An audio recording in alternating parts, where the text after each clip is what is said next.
ब्योमकेश ने सुबह का अखबार अच्छे से तय करके एक और रख दिया। उसके बाद अपनी कुर्सी पर पीछे सिर टिकाकर खिड़की के बाहर देखने लगा। बाहर सूरज चमक रहा था। फरवरी की सुबह थी, न कोहरा न बादल, आसमान दूर दूर तक नीला था। हम लोग घर की दूसरी मंजिल में रहते थे। ड्राइंग रूम की खिड़की से शहर की आपाधापी और ऊपर खुला आसमान साफ दिखाई देता था। नीचे तरह तरह के ट्रैफिकों की आवाजों से पता चलता था कि शहर रोजाना के शोर शराबे के लिए जाग रहा है। नीचे हैरिसन रोड का शोरगुल बढ़कर आकाश तक कुलाचे मारने लग गया, क्योंकि पक्षियों की चहचहाहट आसमान में उड़ने लगी थी। ऊपर दूर तक कबूतरों की कतारें उड़ती दिखाई दी। लगा जैसे वे सूरज के इर्द गिर्द घेरा बनाना चाह रहे हों। सुबह के 8 बजे थे। हम दोनों नाश्ता करके आराम से अखबार के पन्ने उलट रहे थे, इस आस में कि कोई दिलचस्प समाचार दिखाई दे जाए। ब्योमकेश ने खिड़की से हटने के बाद कहा, तुमने वह अजीब विज्ञापन देखा जो कुछ दिनों से बराबर छप रहा है? मैंने उत्तर दिया, नहीं, मैं विज्ञापन तो नहीं पढ़ता। आश्चर्य से देखते हुए ब्योमकेश बोला, तुम विज्ञापन नहीं पढ़ते तो क्या पढ़ते हो? जो हर एक व्यक्ति पढ़ता है, समाचार। दूसरे शब्दों में वो कहानियां, जैसे मंचूरिया से कोई व्यक्ति अपनी उंगली से खून बहता देखकर फिर ब्राजील में एक महिला के 3 बच्चे हुए, यही सब पढ़ते हो? क्या फायदा है यह पढ़कर? क्यों पढ़ा जाए यह सब? यदि तुम आज के संदर्भ में असली खबर चाहते हो तो विज्ञापन पढ़ो। विज्ञापन। ब्योमकेश विचित्र व्यक्ति था, यह जल्दी ही पता लग जाएगा। ऊपर से उसे देखकर उसके चेहरे या बातचीत से कोई यह नहीं कह सकेगा कि उसमें अनेक विशेष गुणों का समावेश है, लेकिन यदि उसे ताना मारो या उसे तर्क में उद्धृत कर दो तो उसका यह वास्तविक रूप सामने आ जाता है। लेकिन आमतौर पर वह एक गंभीर और कम बोलने वाला व्यक्ति है, लेकिन जब कभी उसकी खिल्ली उड़ाकर उसका मजाक बनाया जाता है तो उसकी जन्मजात प्रखर बुद्धि सभी संभावनाओं और अवरोधों को तोड़कर उसकी जुबान पर खेलने लग जाती है। तब उसका वार्तालाप सुनने लायक हो जाता है। मैं यही लोग स्वर्ण नहीं कर पाया और सोचा कि क्यों न उसे एक बार उद्वेलित करके देखा जाए। मैंने कहा, अच्छा तो यह बात है, इसका मतलब यह हुआ कि अखबार वाले सब बदमाश लोग हैं और जो अखबार के पन्नों को विज्ञापनों से भरने की जगह फिजूल की खबरें छापकर जगह पर देते हैं। ब्योमकेश की आंखों में एक चमक दिखाई देने लगी। वह बोला, कसूर उनका नहीं है, क्योंकि वे जानते हैं कि यदि वे तुम्हारे जैसे व्यक्तियों के मनोरंजन के लिए ये फिजूल की कहानियां ना छापें तो उनका अखबार तो नहीं बिकेगा। लेकिन वास्तव में चटपटी खबर व्यक्तिगत कॉलमों में ही मिलती है। यदि तुम सभी प्रकार की महत्वपूर्ण खबरें चाहते हो, जैसे कि तुम्हारे इर्द गिर्द क्या हो रहा है, दिन दहाड़े कौन किसे लूटने की साजिश कर रहा है, स्मगलिंग जैसे गैर कानूनी काम को बढ़ाने के लिए क्या नए हथकंडे अपनाए जा रहे हैं, तो तुम्हें व्यक्तिगत कॉलम के विज्ञापन पढ़ने चाहिए। राइटर से ये सब खबरें नहीं भेजता। मैंने हंसकर जवाब दिया, अगर ऐसा है तो आज ही से केवल विज्ञापन ही पढ़ा करूंगा। पर तुमने यह नहीं बताया, आज तुम्हें कौन सा विज्ञापन विचित्र लगा? ब्योमकेश ने अखबार मेरी तरफ फेंकते हुए कहा, पढ़ लो, मैंने निशान लगा दिया है। मैंने पन्नों को पलट कर देखा। एक पेज पर लाल पेंसिल से 3 लाइन की लाइनों पर निशान लगा था। यदि लाल निशान ना होता तो शायद साधारण दृष्टि में वह दिखाई भी ना देता। विज्ञापन इस प्रकार था, शरीर में कांटा। यदि शरीर से कांटा निकालवाना चाहते हैं तो कृपया शनिवार 5:30 बजे व्हाइट वे लेडलॉक के दक्षिण पश्चिम कोने पर लगे बिजली के खंभों से कंधों को टिकाए खड़े रहें।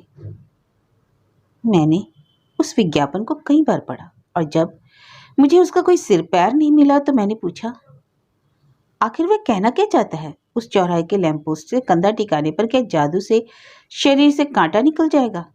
उस विज्ञापन का अर्थ क्या है और क्या है यह शरीर का कांटा? ब्योमकेश ने उत्तर दिया, मैं भी तो अभी यह समझ नहीं पाया हूँ। अगर तुम पिछले अखबारों पर नजर डालोगे तो पाओगे कि यह विज्ञापन प्रत्येक शुक्रवार बिना किसी नाम के छप रहा है। लेकिन इस खबर में संदेश क्या है? आमतौर पर किसी विज्ञापन को छपवाने का कोई उद्देश्य होता है। इस विज्ञापन से तो कुछ पता ही नहीं चलता। ब्योमकेश, पहली नज़र में तो यही लगता है कि इसमें कोई संदेश नहीं है, पर कुछ भी नहीं है यह कैसे मान लिया जाए? आखिर कोई व्यक्ति अपनी मेहनत की कमाई फिजूल के विज्ञापन पर क्यों खर्च करेगा? यदि ध्यान से पढ़ा जाए तो पहला संदेश बिल्कुल स्पष्ट है। वो क्या है? विज्ञापनकर्ता बताना नहीं चाहता कि वह कौन है। विज्ञापन में कहीं कोई नाम नहीं है। अक्सर विज्ञापन ऐसे छपते हैं जिनके विज्ञापनकर्ता का नाम पता नहीं होता, पर यह सब जानकारी अखबार के दफ्तर में रहती है। अखबार अपनी ओर से एक बॉक्स नंबर छापता है। इसमें यह भी नहीं है कि तुम जानते होगे कि जब कोई विज्ञापन छपवाता है तो उसका उद्देश्य यह होता है कि वह खुद मौजूद रहकर लेन देन पर कोई सौदेबाजी करे।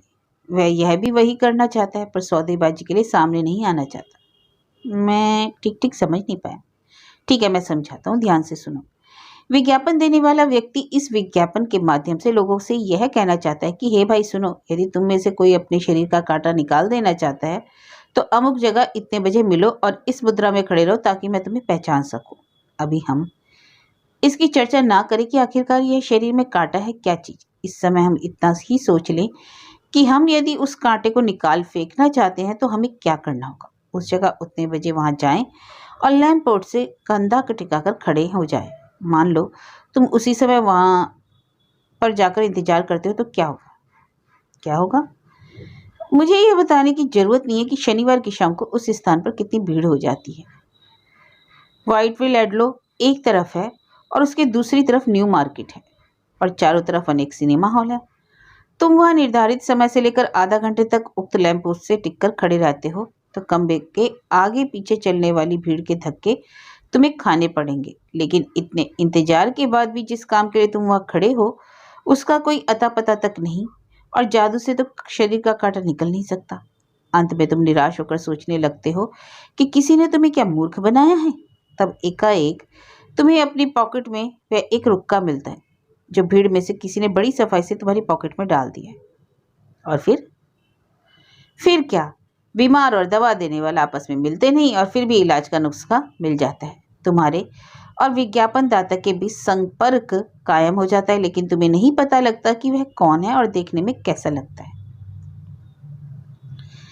मैं कुछ देर उसकी बातों पर ध्यान देता रहा और बोला, मान लो मैं तुम्हारे वर्णन को सही भी मान लूं तो भी क्या साबित होता है इससे?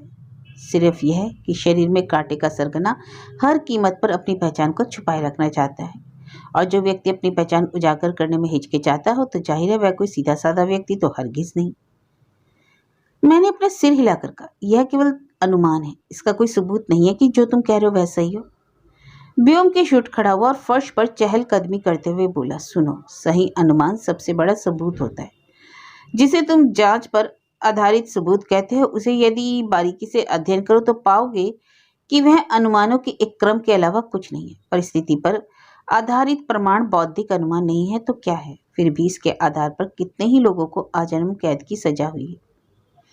मैं चुप रहा, किंतु हृदय से उसके तर्कों को स्वीकार नहीं कर पाया। एक अनुमान को प्रमाण मान लेना आसान नहीं लगा, लेकिन फिर ब्योमकेश के तर्कों को यूं ही झुठला देना भी मुश्किल था।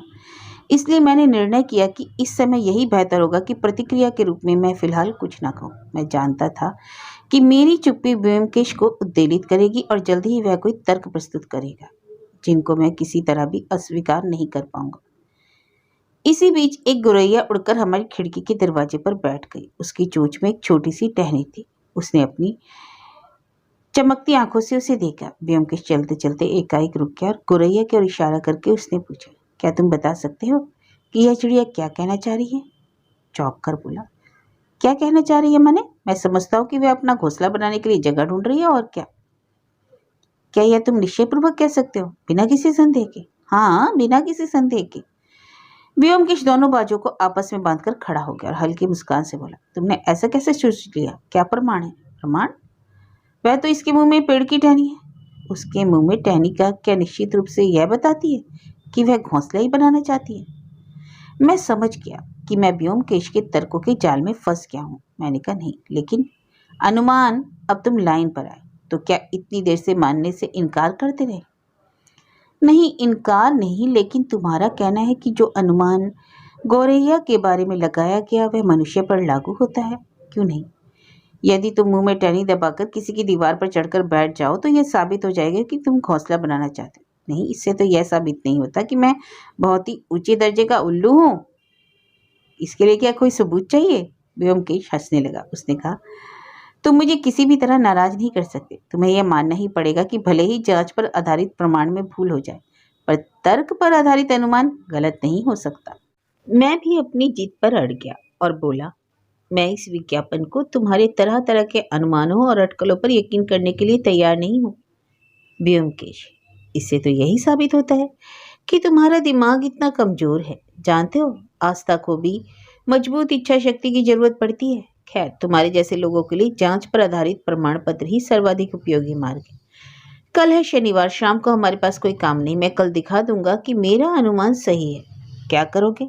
सीढ़ियों से किसी के चढ़ने की पदचाप सुनाई दी। ब्योमकेश ने कानों पर जोर दिया और बोला, आगंतुक, अजनबी, मध्य वय का भारी भरकम या फिर गोलमटोल, हाथ में बेत, कौन हो सकता है? जरूर हम ही से मिलना चाहता है, क्योंकि इस मंजिल में हमारे अलावा और कौन है? और वह अपने आप पर ही हंस दिया। दरवाजे पर दस्तक सुनाई दी। ब्योमकेश जोर से बोला, भीतर आ जाइए, दरवाजा खुला है। एक मध्य वय के भारी भरकम व्यक्ति ने दरवाजा खोलकर प्रवेश किया। उसके हाथ में मलाका बांस से बनी बेंत थी, जिसकी मूठ पर चांदी चढ़ी हुई थी। वह बटनों वाला अपला का ऊन का काला कोट पहने हुआ था। नीचे बढ़िया प्लेटों वाली फाइन धोती झलक रही थी। वह गोरा चिट्टा क्लीन शेव था। आगे के बाल उड़ गए थे, पर देखने में वह प्रियदर्शी था। 3 मंजिली सीढ़ियां चढ़ने के अंदर आते ही बोलने में उसे असुविधा हो रही थी। उसने अपनी जेब से रुमाल निकालकर चेहरा पोंछा। ब्योमकेश मेरी ओर इशारा करके आहिस्ता से बड़बड़ाया, अनुमान, अनुमान। मुझे ब्योमकेश का ताना चुपचाप सहना पड़ा था, क्योंकि उसका अजनबी के बारे में अनुमान सही निकला था। आगंतुक सज्जन तब तक सहज हो चुके थे। उन्होंने प्रवेश किया। आप दोनों में से जासूस ब्योमकेश बाबू कौन है? ब्योमकेश ने पंखा चलाकर कुर्सी की ओर इशारा करके कहा, तशरीफ रखिए, मैं हूं ब्योमकेश बख्शी, लेकिन मुझे जासूस शब्द से चिढ़ है। मैं एक सत्यान्वेषी हूं, सच को खोजने वाला। मैं देख रहा हूं आप काफी परेशान हैं। कुछ देर आराम कर ले, फिर आपसे ग्रामोफोन पिन का रहस्य सुनूंगा। वे सज्जन बैठ गए और बड़ी देर तक किंकृत्य विमूढ़ होकर व्योमकेश की तरफ ताकते ही रह गए। आश्चर्य में तो मैं भी था, क्योंकि मेरे भेजे में यह नहीं घुस पा रहा था कि व्योमकेश ने एक ही नजर में उन मध्य वय के संभ्रांत सज्जन को उस कुख्यात ग्रामोफोन पिन की कहानी से कैसे जोड़ दिया। मैंने व्योमकेश के कई अजूबे देखे, पर यह तो कोई जादुई कारनामे में से कम नहीं था। बहुत प्रयास करने के बाद उन सज्जन ने अपने विचारों पर नियंत्रण किया और पूछ लिया, आप यह कैसे जान गए? व्योमकेश ने हंसकर उत्तर दिया, केवल अनुमान। पहला यह कि आप मध्य वय के, दूसरा आप संपन्न व्यक्ति हैं, तीसरा आपको यह समस्या हाल ही में होने लगी और अंततः आप मेरे पास सहायता के लिए आए हैं, इसलिए। व्योमकेश ने वाक्य वहीं छोड़ दिया और अपने हाथों को हवा में इस प्रकार उड़ाया जैसे कह रहा हो, इतना सब हो जाने के बाद भी उनके आने का कारण तो एक बच्चा भी जान जाएगा। यहाँ यह बताना जरूरी है कि इधर कुछ सप्ताह से शहर में कुछ अजीब घटनाएं घट रही हैं। अखबारों ने उन घटनाओं को ग्रामोफोन पिन का रहस्य के शीर्षक से छापना शुरू कर दिया और उन घटनाओं की विस्तृत जानकारी पहले पेज के हेडलाइन के रूप में छाप रहे थे। इन समाचारों ने कलकत्ता की जनता को उत्सुकता, व्याकुलता और आतंक के मिले जुले प्रभाव से त्रस्त कर दिया था। अखबारों में भय मिश्रित आतंक पैदा करने वाले वृतांत पढ़ने से पान और चाय के अड्डों पर तरह तरह की आशंकाओं और अफवाहों का बाजार गर्म था। भय और आतंक से शायद ही कोई कलकत्ता निवासी रात के अंधेरे में घर से बाहर निकलता हो। घटना की शुरुआत इस प्रकार हुई। करीब 1.5 महीने पहले सुकिया स्ट्रीट निवासी जयहरी सान्याल सुबह के समय कार्नवालिस रोड पर चल रहे थे। सड़क पार करने के लिए जैसे ही उन्होंने कदम बढ़ाया, एकाएक औंधे मुंह सड़क पर गिर गए और उस समय सड़क पर काफी भीड़ थी। उन्हें सड़क से उठाकर एक और लाया गया तो पता चला उनकी मृत्यु हो गई। उनकी एकाएक मृत्यु की जब खूनबीन की गई तो देखा गया उनके सीने पर खून की एक बूंद है और पर आसपास किसी घाव का कोई निशान नहीं। पुलिस ने अपनी रिपोर्ट में अप्राकृतिक मृत्यु घोषित करके लाश को अस्पताल भेज दिया। पोस्टमार्टम में एक विचित्र तथ्य सामने आया, जिससे पता चला कि मौत ग्रामोफोन के छोटे से पिन से हुई है, क्योंकि वह हृदय में पाई गई जो गड़कर अंदर पहुंची थी। यह पिन कैसे हृदय के अंदर पहुंचा, इस प्रश्न के उत्तर में हथियार विशेषज्ञों ने अपने निर्णय में बताया, इसे छोटी रिवॉल्वर या उसी प्रकार के यंत्र से सीने के ठीक सामने बिल्कुल पास से मारा गया है, जिससे पिन मृत व्यक्ति की खाल और मांस से होकर सीधा हृदय में पहुंचा और उसकी तत्काल मृत्यु हो गई। अखबारों में इस वृत्तांत को पढ़कर काफी शोरगुल हुआ था। इसके बाद मृत व्यक्ति की संक्षिप्त जीवनी भी प्रकाशित हुई और पत्रों में ऐसी अटकलें भी छापी गई कि यह वास्तव में हत्या ही है या कुछ और। अगर हत्या है तो इसको कैसे अंजाम दिया गया। लेकिन एक बात जो कोई नहीं बता पाया कि इस हत्या के पीछे उद्देश्य क्या था और हत्यारे को इससे क्या लाभ हुआ। अखबारों में यह भी छपा कि पुलिस ने अपनी जांच शुरू कर दी है। चाय के अड्डों में अब वह उड़ने लगा है कि इस झांसा पट्टी के सिवाय कुछ नहीं। उस व्यक्ति को दिल का दौरा पड़ा था और अखबारों के पास कोई सनसनीखेज समाचार नहीं था। उन्हें कहानी गढ़कर तिल को ताड़ बना दिया है। लेकिन 8 दिनों के बाद अखबारों ने अपने मुख्य पृष्ठ पर 1.5 इंच के बड़े बड़े टाइप में जो समाचार छापा, उसको पढ़कर कलकत्ता का संभ्रांत तबका भी चौंक कर सोचने पर मजबूर हो गया। चाय के अड्डों के धुरंधर भी सन्नाटे में आ गए। अफवाहों, आशंकाओं और अटकलों का बाजार बरसात के कुकुरमुत्तों की भांति तेजी से बढ़ने लगा। दैनिक कालकेतु ने लिखा, ग्रामोफोन पिन ने फिर से तांडव शुरू किया। अजीब रहस्यमय घटनाओं से लोग भयभीत। कलकत्ता की सड़कें पूर्णतः असुरक्षित। कालकेतु के पाठकों को याद होगा कि कुछ दिन पहले श्री जयहरि सान्याल की सड़क पार करते समय एकाएक मृत्यु हो गई थी। जांच से पता चला कि एक ग्रामोफोन उनके हृदय में घुसा मिला और डॉक्टर ने उस पिन को ही मृत्यु का कारण घोषित किया। उस समय हमने संदेह उजागर किया था वह कोई साधारण दुर्घटना नहीं थी और उसके पीछे कोई छुपा भयानक षड्यंत्र है। हमारा वह संदेह अब पक्का हो गया। कल ठीक वैसी ही अजीब दुर्घटना घटी है। प्रख्यात व्यवसायी कैलाश चंद्र मौलिक कल शाम लगभग 5 बजे मैदान के निकट गाड़ी से जा रहे थे। रेड रोड पर उन्होंने अपनी कार रुकवाई और पैदल चलने के लिए गाड़ी से बाहर गए। एकाएक उनके मुंह से एक चीख निकली और वे जमीन पर गिर पड़े। उनके ड्राइवर और अन्य लोग उन्हें उठाकर कार तक लाए, लेकिन तब तक उनका प्राणांत हो गया। यह देखकर वहां एकत्र सभी लोग घबरा गए, लेकिन भाग्यवश जल्दी ही पुलिस आ गई। कैलाश बाबू रेशमी कुर्ता पहने हुए थे और पुलिस को उनके सीने पर खून की बूंद मिली। इस भय से कहीं यह अस्वाभाविक मृत्यु न हो, पुलिस ने तुरंत लाश को अस्पताल भेजा। डॉक्टर की रिपोर्ट में कहा गया कि मृतक के हृदय में ग्रामोफोन का पिन घुसा पाया गया और बताया गया कि पिन नजदीक से उनके सीने के में सामने से शूट किया गया था। यह स्पष्ट है यह कि अप्रत्याशित अपराध नहीं और यह कि जघन्य हत्यारों का गिरोह शहर में आ गया। कहना मुश्किल है कि ये कौन लोग हैं और कलकत्ता के इन जाने माने नागरिकों को मारने में उनका प्रयोजन क्या हो सकता है। लेकिन जो वास्तव में अनोखा है वह यह है कि उनकी हत्या का तरीका। इसके अलावा हथियार और उसका इस्तेमाल भी रहस्य के पर्दे से छिपा हुआ है। कैलाश बाबू अत्यंत उदार, मिलनसार, सज्जन पुरुष थे। यह कल्पना भी नहीं की जा सकती कि उन जैसे व्यक्ति का कोई अहित चाहता है। मृत्यु के समय उनकी आयु केवल 48 वर्ष की थी। कैलाश बाबू विधुर थे। उनके बाद उनकी संपत्ति की स्वामी उनकी बेटी होगी। हम कैलाश बाबू की बेटी और दामाद के लिए गहन सहानुभूति प्रकट करते हैं, जो उनकी मृत्यु से शोकाकुल है। पुलिस अपनी जांच पड़ताल कर रही है। फिलहाल कैलाश बाबू के ड्राइवर को संदेह के चलते हिरासत में लिया गया है। इसके बाद लगभग 2 सप्ताह तक अखबारों में काफी उत्तेजना फैली रही। पुलिस जोर शोर से अपराधी की तलाश में व्यस्त रही, लेकिन हाथ पल्ले कुछ पड़ता न देख करके भी हैरान और परेशान पुलिस खोजबीन में लगी रही। लेकिन अपराधी का कोई सुराग पाना तो दूर, ग्रामोफोन पिन के गहन रहस्य के बारे में भी कोई प्रकाश नहीं डाल पाई। करीब 15 दिन बाद ग्रामोफोन पिन ने अपनी करामात दिखाई। इस बार का शिकार कृष्ण दयाल लाह नामक एक सूदखोर धनवान था। वह धर्मतल्ला और वेलिंगटन स्ट्रीट के चौराहे पर सड़क पार करते समय गिर पड़ा और फिर कभी नहीं उठा। इस बार फिर मीडिया ने ऐसा घमासान छिड़ा जिसने खबरों के परकच्चे उड़ा दिए। संपादकीय लेखों में पुलिस की कार्यक्षमता और व्यर्थता पर तीखे प्रहार और तेज हो गए कलकत्ता महानगर में आतंक छा गया। नागरिकों में भय और दहशत घर करने लग गई। अड्डों में, चाय दुकानों, होटलों और ड्राइंग रूमों में इस विषय को छोड़कर कोई और विषय ही नहीं रहा। कुछ ही दिन के अंतराल में 2 ऐसी मौतें और हो गई और सारा शहर दहशत के सकते में आ गया। एक नागरिक यह समझ ही नहीं पा रहा था कि वह हत्यारे से अपने को कैसे सुरक्षित रखे। और कहना ना होगा कि व्योमकेश भी गहन रूप से इस रहस्य पर अपना ध्यान केंद्रित किए हुए था। गलत कार्य करने वालों को पकड़ना उसका व्यवसाय था और इस क्षेत्र में उसने पर्याप्त धन भी अर्जित किया था। वह चाहे जितना जासूस शब्द से घृणा करता हो, पर वह अच्छी तरह से जानता था कि सभी तत्वों और उसके कार्य क्षेत्र को देखते हुए एक प्राइवेट डिटेक्टिव ही है। इसलिए भी इस जघन्य हत्याकांड ने उसके मस्तिष्क की समस्त क्षमताओं को हिला दिया था। हम दोनों सभी अपराध के घटना स्थलों पर जाते और प्रत्येक घटना स्थल को सभी कोणों से जांचते।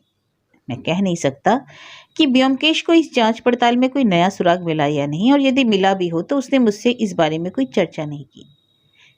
हाँ, लेकिन इतना जरूर था कि वह अपनी नोटबुक में बड़ी मुस्तैदी से छोटी छोटी जानकारी को दर्ज करता जा रहा था। संभवतः अपने मन के भीतर से उसे विश्वास था कि किसी दिन रहस्य की कोई टूटी डोर उसके हाथ लग ही जाएगी। इसलिए आज जब वह टूटी डोर उसके हाथ के करीब आ गई तो उसे एहसास हो गया कि शांत चेहरे के बावजूद भीतर से वह कितना उद्वेलित और अशांत है।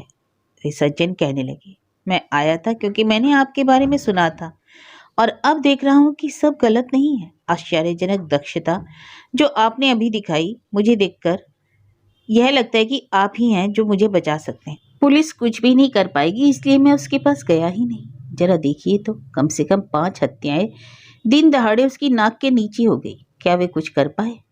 और आज तो मैं भी जाने कैसे बच गया। उनकी आवाज लड़खड़ाकर मध्यम हो गई और उनकी कनपटी पर पसीने की बूंदें चमक आई। ब्योमकेश ने उन्हें सांत्वना देकर शांत करते हुए कहा, मुझ पर विश्वास कीजिए। अच्छा हुआ कि आप पुलिस के बजाय मेरे पास चले आ। अगर कोई इस रहस्य को खोल सकता है तो यकीनन वह पुलिस तो नहीं। कृपया करके शुरू से सारी बात विस्तार पूर्वक बताइए, कोई भी बात छोड़िए नहीं, क्योंकि मेरे लिए कोई भी जानकारी व्यर्थ नहीं। उन सज्जन ने सहज होकर कहना शुरू किया, मेरा नाम आशुतोष मित्र है। मैं नज़दीक ही नेबुटोला में रहता हूँ। 18 साल की उम्र में ही मैं अपने व्यवसाय में लगा हुआ हूँ। मुझे कभी समय ही ना मिला कि मैं अपने परिवार या शादी वगैरह के बारे में सोच पाऊँ। दूसरे, मुझे बच्चों का भी कोई शौक नहीं, इसलिए मैं इन सब झंझटों से दूर ही रहा। मेरे शौक भी कुछ अलग है। कुछ चीज़ें बहुत अधिक पसंद है, कुछ से मुझे सख्त नफरत है, और इसलिए मैं अकेला रहना ही पसंद करता हूँ। समय के साथ उम्र भी बीत गई। मैं अगली जनवरी को 50 वर्ष पूरे कर लूँगा। 2 साल पहले मैंने अपने काम से अवकाश ले लिया। मेरे पास मेरी बचत का पैसा लगभग 1.5 लाख रुपया बैंक में जमा है, जिसका ब्याज मेरी ज़रूरतों को पूरा करने के लिए पर्याप्त है। मुझे रहने के लिए भाड़ा भी नहीं देना पड़ता, क्योंकि जिस घर में रहता हूँ वह मेरा है। मुझे केवल संगीत का ही शौक है। सब कुछ होते हुए मुझे जीवन से कोई शिकायत नहीं। लेकिन क्या आपके ऊपर कोई निर्भर भी है? व्योमकेश ने प्रश्न किया। आशुतोष ने सिर हिलाकर कहा, नहीं, मेरा कोई भी संबंधी नहीं है, इसलिए मेरे ऊपर कोई बोझ नहीं। एक निठल्ला भांजा जरूर है जो पहले पैसा मांगने आया करता था, लेकिन वह छोकरा शराबी और जुआरी है, इसलिए मैंने उसके घर में घुसने पर रोक लगा दी। ये भांजा अब कहाँ है? आशुतोष बड़े संतोष के साथ बोले, आजकल वह जेल में है। उसे मारपीट करने और पुलिस से हाथापाई करने के जुर्म में 2 महीने की कैद हुई है, अब जेल में है। अच्छा ठीक है, अब आगे कहिए जो आप कह रहे थे। जब से वह बेहुदा विनोद मेरा भांजा जेल गया है, तब से जीवन आराम से कट रहा था। मेरा कोई मित्र नहीं और मैंने जानबूझकर कभी किसी का नुकसान भी नहीं किया, इसलिए मुझे नहीं लगता कि कोई मेरा दुश्मन भी होगा। लेकिन कल एकाएक जैसे आसमान से गिरा। मैं सोच भी नहीं सकता था कि मेरे साथ भी ऐसा हो सकता है। मैंने अखबारों में ग्रामोफोन पिन के रहस्य की खबरों को पढ़ा जरूर था, लेकिन मुझे उन पर विश्वास नहीं होता था। मुझे लगता था ये सब मनगढ़ंत कहानियां हैं, लेकिन मैं गलत था। वह कैसे? कल शाम मैं रोजाना की तरह घूमने निकला। जोड़ासांको के पास एक संगीत संगोष्ठी है, जहां मैं शाम के समय गुजारता हूँ और रात में 9 बजे के आसपास लौटता हूँ। आमतौर पर मैं पैदल ही जाता हूँ, क्योंकि मेरी उम्र में स्वास्थ्य के लिए यही फायदेमंद है। कल रात को लौटते समय जब मैं हरिसन रोड और एमस स्ट्रीट के चौराहे पर पहुंचा, उस समय वहां की घड़ी 9:15 बजा रही थी। उस समय भी सड़कों पर भीड़ काफ़ी थी। मैं फुटपाथ पर कुछ समय के लिए रुका रहा। मैं चाहता था कि आने वाली 2 ट्राम भी निकल जाए। जब ट्रैफिक बिल्कुल साफ हो गया तो मैं सड़क पार करने लगा। मैं सड़क के बीच में पहुंचा ही था कि एकाएक मैंने अपने सीने पर झटका महसूस किया। मुझे लगा जैसे किसी ने मेरे हृदय के ऊपर की हड्डियों के पास, जहां मैं अपनी ब्रेस्ट पॉकेट में घड़ी रखता हूं, कुछ ठोक दिया है। इसके साथ ही मुझे दर्द हुआ, जैसे किसी ने हृदय में कांटा घुसा दिया हो। मैं गिरते गिरते बचा। किसी तरह मैंने अपना संतुलन बनाए रखा और सड़क पार कर गया। मुझे चक्कर आया और मैं समझ नहीं पाया कि क्या हुआ। जब मैंने ब्रेस्ट पॉकेट से अपनी घड़ी निकाल कर देखी तो वह ठप हो गई। उसका शीशा पूरी तरह से टूट गया और एक ग्रामोफोन पिन उसमें घुस गया था। आशु बाबू फिर पसीने से तरबतर हो गए। उन्होंने कांपते हाथों से अपनी बाहों पर आए पसीने को पोंछा और अपनी जेब से निकालकर एक डिब्बी दे दी और बोले, यह रही वह घड़ी। व्योमकेश ने डिब्बी खोलकर घड़ी निकाली। घड़ी गन मेटल की बनी थी, ऊपर का शीशा नदारद था। घड़ी में समय 9:30 का था और एक ग्रामोफोन का पिन घड़ी के बीचों बीच गड़ा हुआ था। व्योमकेश ने घड़ी को बड़ी बारीकी से कुछ देर देखा, फिर उसे डिबिया में रखकर सामने मेज पर रख दिया और बोला, हाँ तो अपनी बात जारी रखिए। आशु बाबू बोले, भगवान ही जानता है कि उसके बाद मैं कैसे घर पहुंचा। मैं तनाव और परेशानी में सारी रात सो नहीं पाया। यह घड़ी मेरे लिए वरदानी समझी, अन्यथा तो अब तक अस्पताल में पोस्टमार्टम की टेबल पर मेरी लाश पड़ी होती। आशु बाबू के रोंगटे खड़े हो गए। एक ही रात में मैंने अपने जीवन के 10 वर्ष खो दिए व्योमकेश बाबू। पूरी रात सोचता रहा हूं कि मैं क्या करूं, किसके पास जाऊं, अपने को कैसे बचाऊं। दिन की पहली किरण के साथ ही मुझे आपका नाम सूझा। मैंने आपकी अभूतपूर्व क्षमताओं के बारे में सुना था और इसलिए मैं पहली ही फुर्सत में आपके पास चला आया हूँ। मैं एक बंद टैक्सी में आया हूँ। पैदल चलने की मेरी हिम्मत नहीं हुई, क्योंकि कहीं। व्योमकेश उठकर आशुतोष बाबू के पास गया और उनके कंधों पर हाथ रखकर बोला, अब आप आराम से रहिए। मैं आपको विश्वास दिलाता हूँ कि आपका कोई बाल बांका भी नहीं कर पाएगा। यह सही है कि कल आप बाल बाल बचे, लेकिन आगे से यदि आप मेरी सलाह पर अमल करेंगे तो आपके जीवन को कोई खतरा नहीं रहेगा। आशु बाबू ने व्योमकेश के हाथों को अपने हाथों में लेते हुए कहा, व्योमकेश बाबू कृपा करके मुझे इस दुर्गति से बचा लीजिए, मेरा जीवन बचा लीजिए। मैं आपको 1,000 रुपए का पुरस्कार दूंगा। व्योमकेश मुस्कुराते हुए वापस अपनी कुर्सी पर बैठकर बोला, यह तो आपकी उदारता है। इसको मिलाकर कुल 3,000 रुपये हो जाते, क्योंकि 2,000 रुपये के इनाम की घोषणा सरकार कर चुकी है। लेकिन यह सब बाद में, पहले मेरे कुछ प्रश्नों का उत्तर दीजिए। कल जब आप पर हमला हुआ उस समय आपने कोई आवाज सुनी थी? किस तरह की आवाज? कोई भी, जैसे कार के टायर फटने की आवाज? आशु बाबू ने निश्चयपूर्वक कहा, नहीं। कोई और आवाज या ध्वनि? जैसा कि मुझे याद आता है मैंने तो ऐसा कुछ नहीं सुना। नहीं, जरा ध्यान से सोचिए। काफी देर सोचने के बाद आशु ने कहा, मैंने वे ध्वनियां सुनी जो अक्सर भीड़ भरी सड़कों पर होती हैं, जैसे कारों, ट्रामों, रिक्शों की आवाजें। जहां तक मुझे याद आ रहा है, मुझे झटका लगने के समय मैंने साइकिल की घंटी की आवाज सुनी थी। कोई और अस्वाभाविक आवाज नहीं। व्योमकेश कुछ क्षणों तक चुप रहने के बाद बोला, क्या आपके ऐसे दुश्मन हैं जो चाहते हो कि आपकी मृत्यु हो जाए? जहां तक मेरी जानकारी है मैं किसी ऐसे व्यक्ति को नहीं जानता। आपने शादी नहीं की, इसलिए आपके बच्चे तो हैं नहीं। मैं समझता हूं आपका भांजा ही तो आपका वारिस है। आशु बाबू पहले तो दुविधा में हिचकिचाए, फिर बोले, नहीं। आपने अपनी वसीयत लिख दी? हाँ। कौन है आपका वारिस? आशु बाबू संकोच में से मुस्कुराए और कुछ क्षण चुप रहने के बाद कुछ अटकते हुए बोले, आप मुझसे इस प्रश्न छोड़कर कोई भी प्रश्न पूछ सकते हैं। यह मेरा निजी मामला है, प्राइवेट है। और वह अपनी उलझन में खो गए। व्योमकेश पैनी निगाह से आशु बाबू को देखकर बोला, ठीक है, लेकिन क्या आपका भविष्य का वारिस जो भी होगा आपकी वसीयत के बारे में जानता है? नहीं, यह मेरी और मेरे वकील के बीच पूरी तरह से गोपनीय है। क्या आप अपने वारिस से अक्सर मिलते रहते हैं? आशु बाबू ने दूसरी ओर देखकर कहा, हाँ। आपके भांजे को जेल गए कितने दिन हुए? लगभग 3 सप्ताह। व्योमकेश बाबू कुछ देर व्यग्रता से बैठा रहा, फिर एक निश्वास छोड़कर उठ खड़ा हुआ। आप अभी घर जाइए, यह घड़ी और अपना पता मेरे पास छोड़ जाइए। यदि मुझे और किसी की जानकारी की जरूरत पड़ेगी तो मैं आपसे संपर्क करूंगा। आशु बाबू एकाएक परेशान उठे, लेकिन आपने तो मेरे लिए कोई व्यवस्था नहीं की। यदि मुझे फिर? आपको केवल इतना ख्याल रखना है कि आप अपने घर से बाहर ना निकले। आशु बाबू का चेहरा भय से सफेद हो गया। उन्होंने कहा, मैं घर में अकेले रहता हूँ, यदि कोई। ना घबराइए नहीं, आप घर में पूर्ण सुरक्षित हैं। यदि आप दरबान रखना चाहते हैं तो रख सकते हैं। आशु बाबू, क्या मैं घर से बाहर बिल्कुल नहीं निकल सकता? व्योमकेश क्वेश्चन सोचता रहा, फिर बोला, नहीं। यदि आप घर से बाहर निकलना ही चाहते हैं तो केवल फुटपाथ का ही प्रयोग करें। किसी भी स्थिति में सड़क का प्रयोग ना करें। यदि करते हैं तो मैं आपकी सुरक्षा की जिम्मेदारी नहीं ले पाऊंगा। आशु बाबू के चले जाने के बाद व्योमकेश काफी देर तक त्योरियां चढ़ाकर विचारों में डूबा रहा। इसमें कोई संदेह नहीं कि फिलहाल उसके मस्तिष्क के लिए उन्हें काफी मसाला मिल गया था, इसलिए मैंने उसे छेड़ना नहीं चाहा। कोई आधा घंटे के बाद उसने मुंह उठाकर देखा और बोला, तुम सोच रहे हो कि मैंने आशु बाबू को घर से निकलने के लिए मना कर दिया और मैं कैसे इस निर्णय पर आया कि वे केवल घर में ही सुरक्षित रहेंगे? मैंने चौंक कर देखा और मेरे मुंह से निकल गया, हाँ हाँ। व्योमकेश ने कहा, ग्रामोफोन पिन केस में यह स्पष्ट है कि सभी हत्याएं सड़क पर हुई। सड़क के किनारे भी नहीं, बल्कि सड़क के बीच में। क्या तुमने सोचा ऐसा क्यों हुआ? नहीं। इसका क्या कारण है?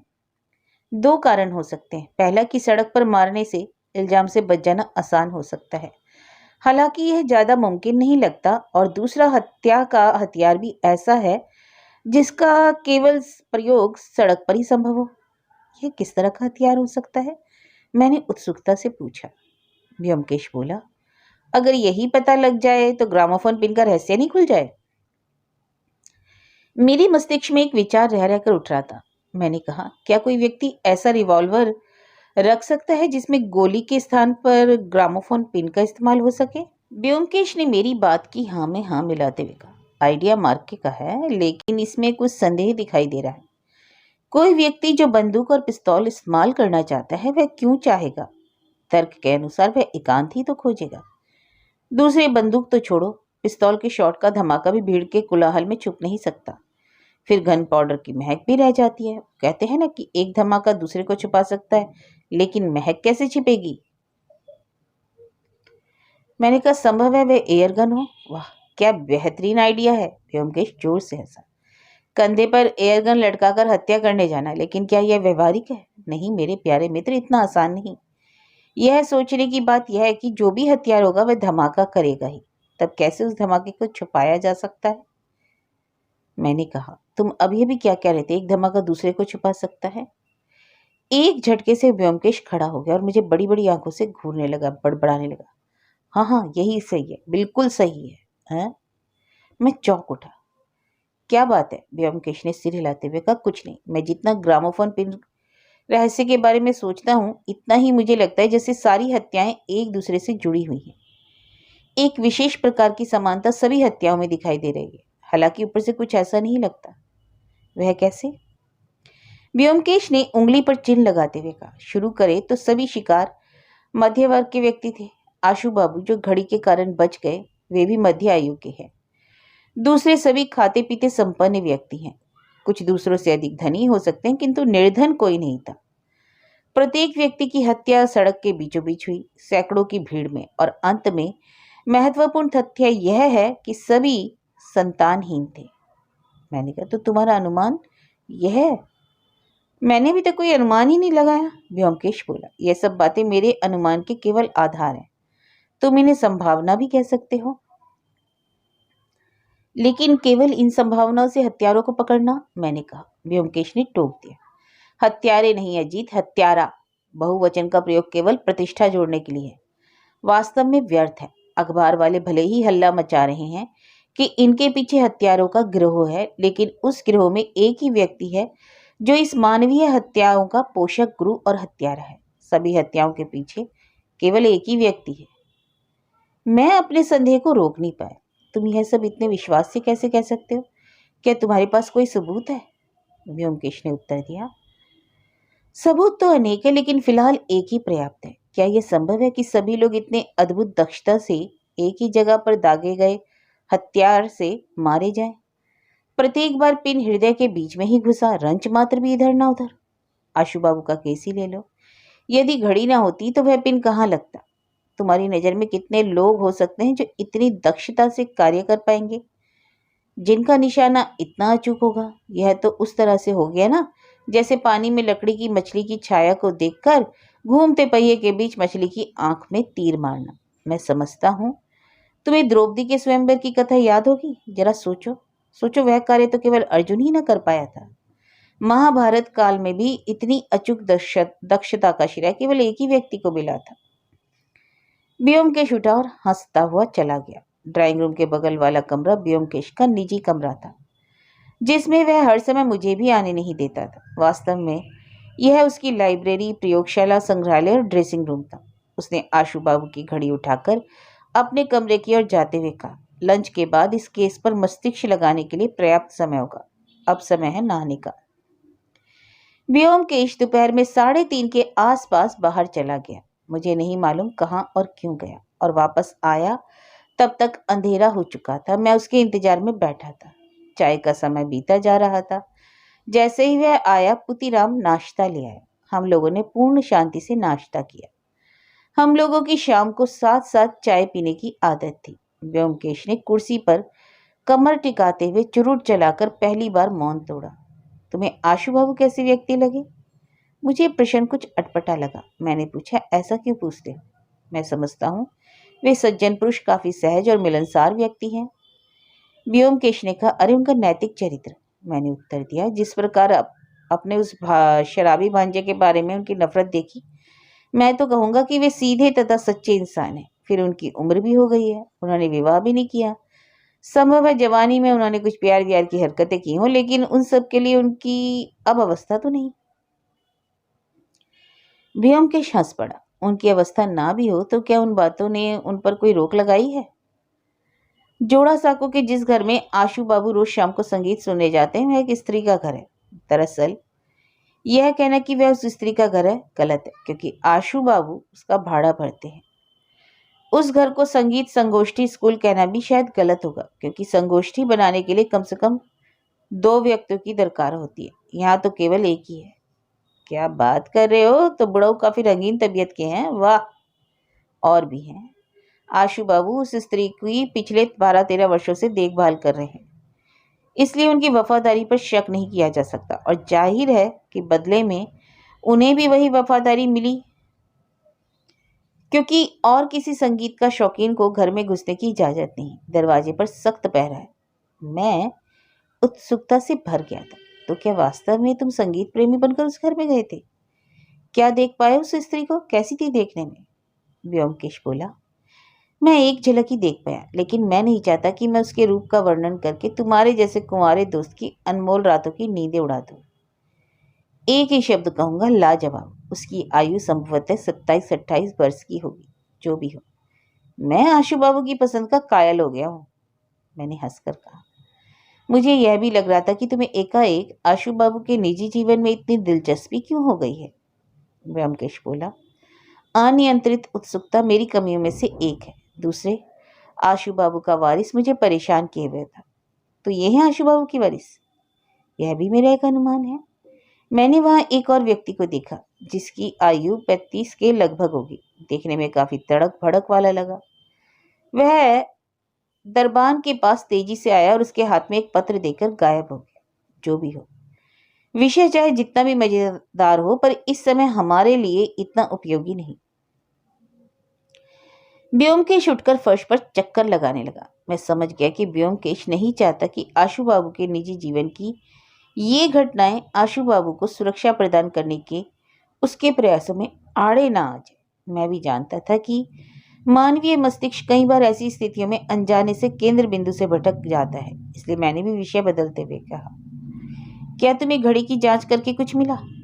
व्योमकेश चलते चलते मेरे सामने रुके और हल्की मुस्कान के साथ बोला, घड़ी को जांचने के बाद मुझे 3 जानकारी मिली है। पहली, ग्रामोफोन पिन साधारण एडिसन ब्रांड का है।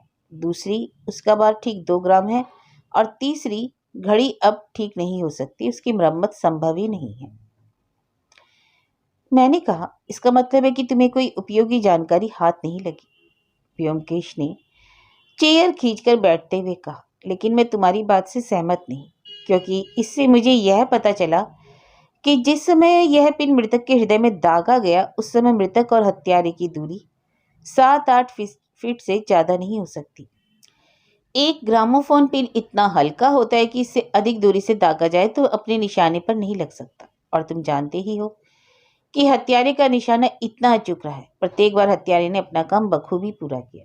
आश्चर्य, मैंने भी प्रश्न किया, हत्यारे ने इतनी नजदीक आकर हत्या की, फिर भी गायब हो गया, पकड़ा नहीं गया? व्योमकेश बोला, यही तो सबसे बड़ी पहेली है। अब जरा सोचो, हत्या कर देने के बाद वह व्यक्ति भी भीड़ में खड़ा होगा। हो सकता है कि मृतक की लाश को हटाने में सहायक भी रहा हो, फिर भी कोई उसे पकड़ नहीं पाया। कितनी सफाई से उसने अपने को छुपाए रखा। मैंने कुछ देर सोचकर कहा, मान लो कि हत्यारे की पॉकेट में एक ऐसा यंत्र है जो ग्रामोफोन पिन को दाग सकता हो। जैसे ही वह अपने शिकार के सामने आता है, वह अपनी पॉकेट के अंदर से यंत्र को चला देता है और अपना हाथ वह पॉकेट में ही रखता हो और किसी को शक भी नहीं हो कि बहुत से लोग चलते समय अपने हाथ पॉकेट में रखते हैं। व्योमकेश, अगर ऐसा होता तो वह अपना काम फुटपाथ पर भी तो कर सकता था। वह अपने शिकार के सड़क पार करने के लिए ही क्यों रुकेगा? दूसरे, मैं किसी ऐसे यंत्र को नहीं जानता जो बिना किसी आवाज कि त्वचा और मांसपेशियों को चीरकर सीधे हृदय पर आघात कर सकता। क्या तुमने सोचा इसके लिए यंत्र भी कितनी शक्तिशाली होंगे? मैं चुपचाप सुनता रहा। व्योमकेश बहुत देर तक अपनी कोहनियों को घुटने पर रखे मुंह हाथों में लिए गहन चिंतन में डूबा रहा। अंत में बोला, मुझे लग रहा है इसका बहुत ही साधारण हल है, जो मेरे हाथों के निकट ही है, लेकिन सामने नहीं आ रहा। जितना मैं प्रयास कर रहा हूं उतना ही हाथों से फिसलता जा रहा है। उस रात हत्या के विषय पर और चर्चा नहीं हुई। जब तक व्योमकेश सोया नहीं तब तक वह विचारों में उलझा रहा। यह जानकर कि रहस्य का हल उसके हाथों के नज़दीक पहुंच गया है, जो बार बार उसके हाथों से फिसला जा रहा है, मैंने भी उसके विचारों में व्यवधान डालना उचित न समझा। दूसरे दिन भी सुबह भी उसका चेहरा परेशान दिखाई दिया। वह जल्दी ही उठ गया और एक कप चाय पीकर चला गया। 3 घंटे बाद जब वह आया तो मैंने पूछ लिया, कहाँ गए थे? जूते के फीते खोलते हुए व्योमकेश ने बड़ी व्यस्तता से उत्तर दिया, वकील के पास। मैंने देखा कि वह अब भी विचारों में डूबा है और कोई बात नहीं है। दोपहर भर वह कमरा बंद करके काम में लगा रहा। एक बार मैंने फ़ोन पर बात करते भी सुना। लगभग 4:30 बजे उसने दरवाज़ा खोला और झाँक कर चिल्लाया, अरे भाई, कल की बात क्या भूल गए? शरीर में कांटे का रहस्य ढूंढने का समय हो रहा है। वाकई मेरे दिमाग से यह बात निकल गई, व्योमकेश ने हंसते हुए कहा। तो आ जाओ भाई, तुम्हारा ड्रेसिंग कर दूं? हम लोग ऐसे ही तो नहीं जा सकते। मैंने उसके कमरे में घुसते हुए पूछा, क्यों, हम ऐसे ही नहीं जा सकते? व्योमकेश ने एक लकड़ी की अलमारी खोलकर टीन का बक्स निकाला। उसमें से उसने क्रेप का टुकड़ा, छोटी कैंची, गोंद वगैरह कुछ चीज़ें निकालकर बाहर रख दी और मेरे गाल पर स्प्रिट तथा गोंद लगाते हुए बोला, लोगों में यह कोई अनजानी बात नहीं रह गई है। अजीत बंदोपाध्याय व्योमकेश बख्शी के परम मित्र हैं, इसलिए थोड़ी सी सावधानी जरूरी है।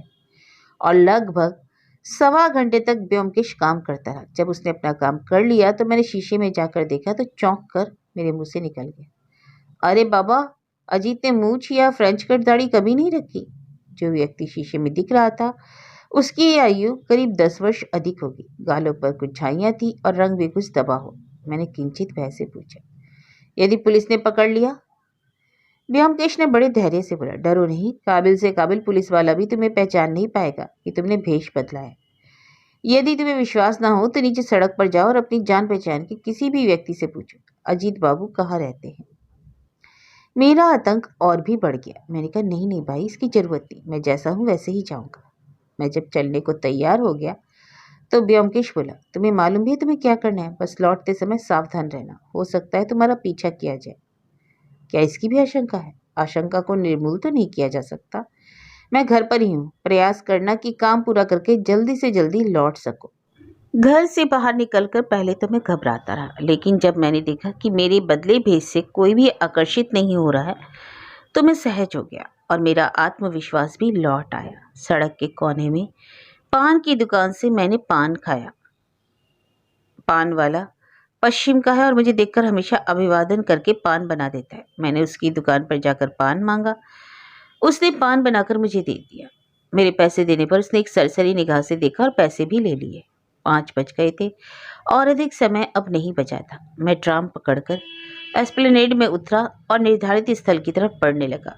यद्यपि यह कोई रोमांटिक मुलाकात तो थी नहीं और ना ही मेरे मन में रुमानी सपने, फिर भी एक प्रकार की उत्सुकता और उत्तेजना का एहसास हो रहा था, लेकिन यह उत्तेजना जल्दी ही विलुप्त हो गई।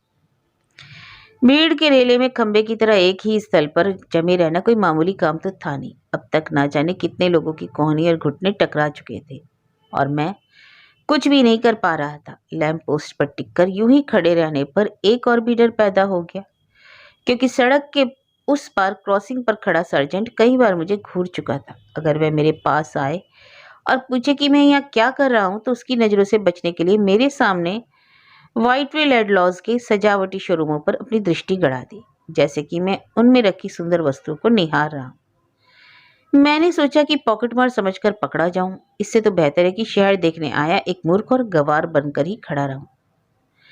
मैंने अपनी घड़ी देखी, 6 बजने में सिर्फ 10 मिनट शेष थे। 10 मिनट बिताकर मैं इस झंझट से पार हो जाऊंगा। व्याकुलता बढ़ती जा रही थी। मैं खंबे से टिककर जरूर खड़ा था, लेकिन बार बार कुर्ते की जेब टटोल रहा था। जेब अब तक खाली थी। आखिरकार 6 बजे और मैंने आहिस्ता से लैंप पोस्ट से अपना कंधा हटाया। एक बार और जेब टटोली पर निराशा ही हाथ लगी। निराशा के साथ साथ मन में खुशी भी हुई। अंततः मुझे एक उदाहरण मिला था जिसके आधार पर मैं ब्योमकेश को चिढ़ा सकूंगा कि उसके सभी अनुमान सही नहीं होते। मन ही मन प्रसन्न होते हुए मैंने एस्प्लेनेड डिपो की तरफ कदम बढ़ा ही थे कि फोटो चाहिए बाबू शब्दों ने मुझे चौंका दिया। मैंने मुड़कर देखा, लुंगी पहने एक मुसलमान नौजवान हाथ में एक लिफाफा लिए मेरी ओर देख रहा है। दुविधा में मैंने हाथ में लिफाफा ले लिया और लेने के बाद जैसे ही उसमें से अश्लील फोटो निकलकर जमीन पर बिखरी, मैं घबरा गई।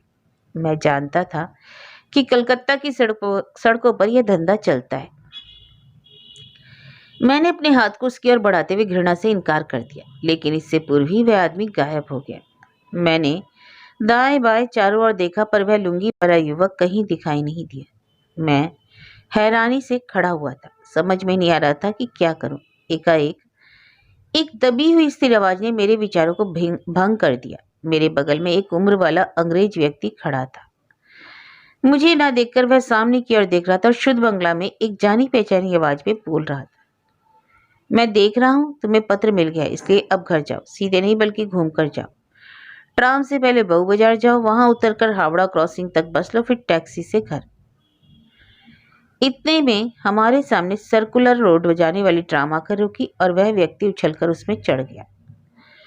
आधे कलकत्ता का चक्कर लगाने के बाद जब मैं थका हारा घर पहुंचा तो देखा ब्योमकेश आराम कुर्सी पर पैर फैलाए चुरुट पी रहा है। मैंने कुर्सी खींचकर बैठते हुए पूछा, तो साहब आप कब लौटे? ब्योमकेश ने धुआं उड़ाते हुए कहा, करीब 20 मिनट हुए। तुमने मेरा पीछा क्यों किया?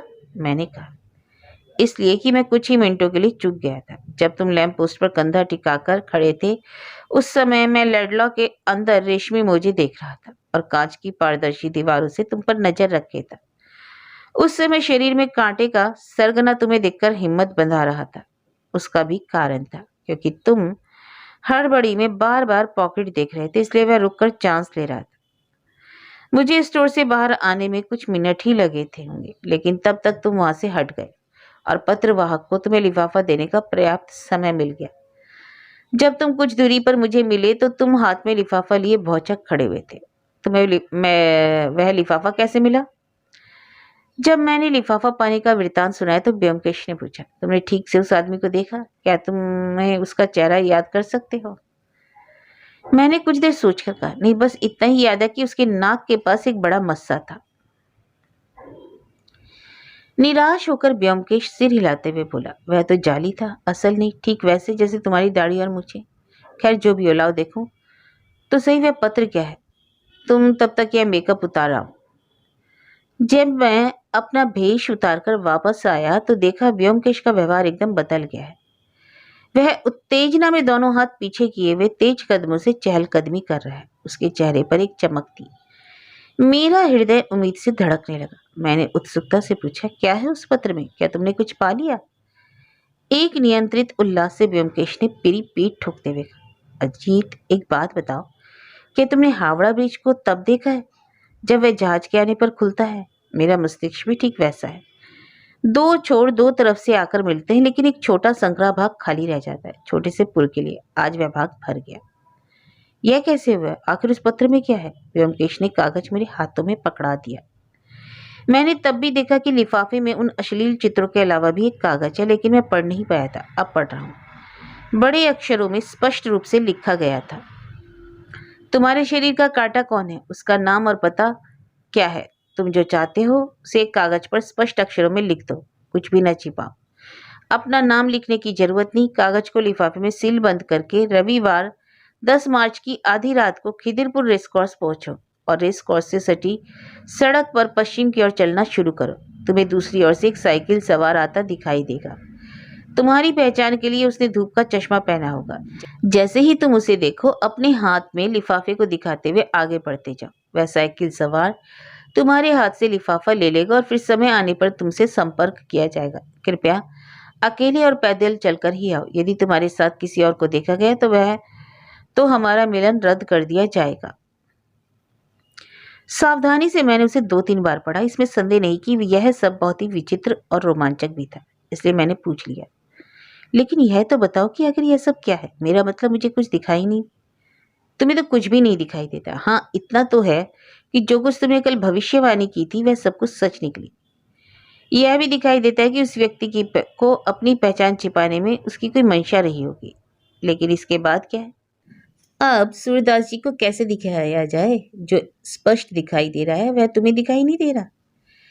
एकाएक ब्योमकेश रुक गया। सीढ़ियों पर किसी के चढ़ने की आवाज थी। एक क्षण सुनता रहा, फिर बोला, आशु बाबू है? उन्हें कुछ बताने की जरूरत नहीं है। उसने वह कागज मेरे हाथ से लिया और अपनी पॉकेट में रख लिया। जब आशु बाबू अंदर आए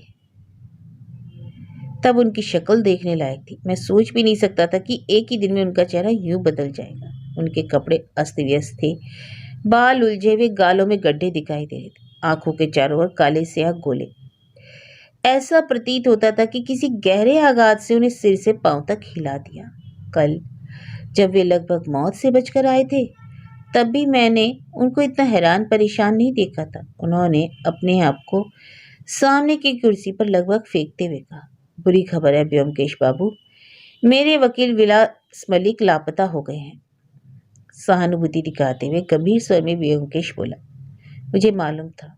आपको शायद यह पता चल गया होगा कि जोड़ा साको का आपका मित्र भी उसके साथ मारा गया है।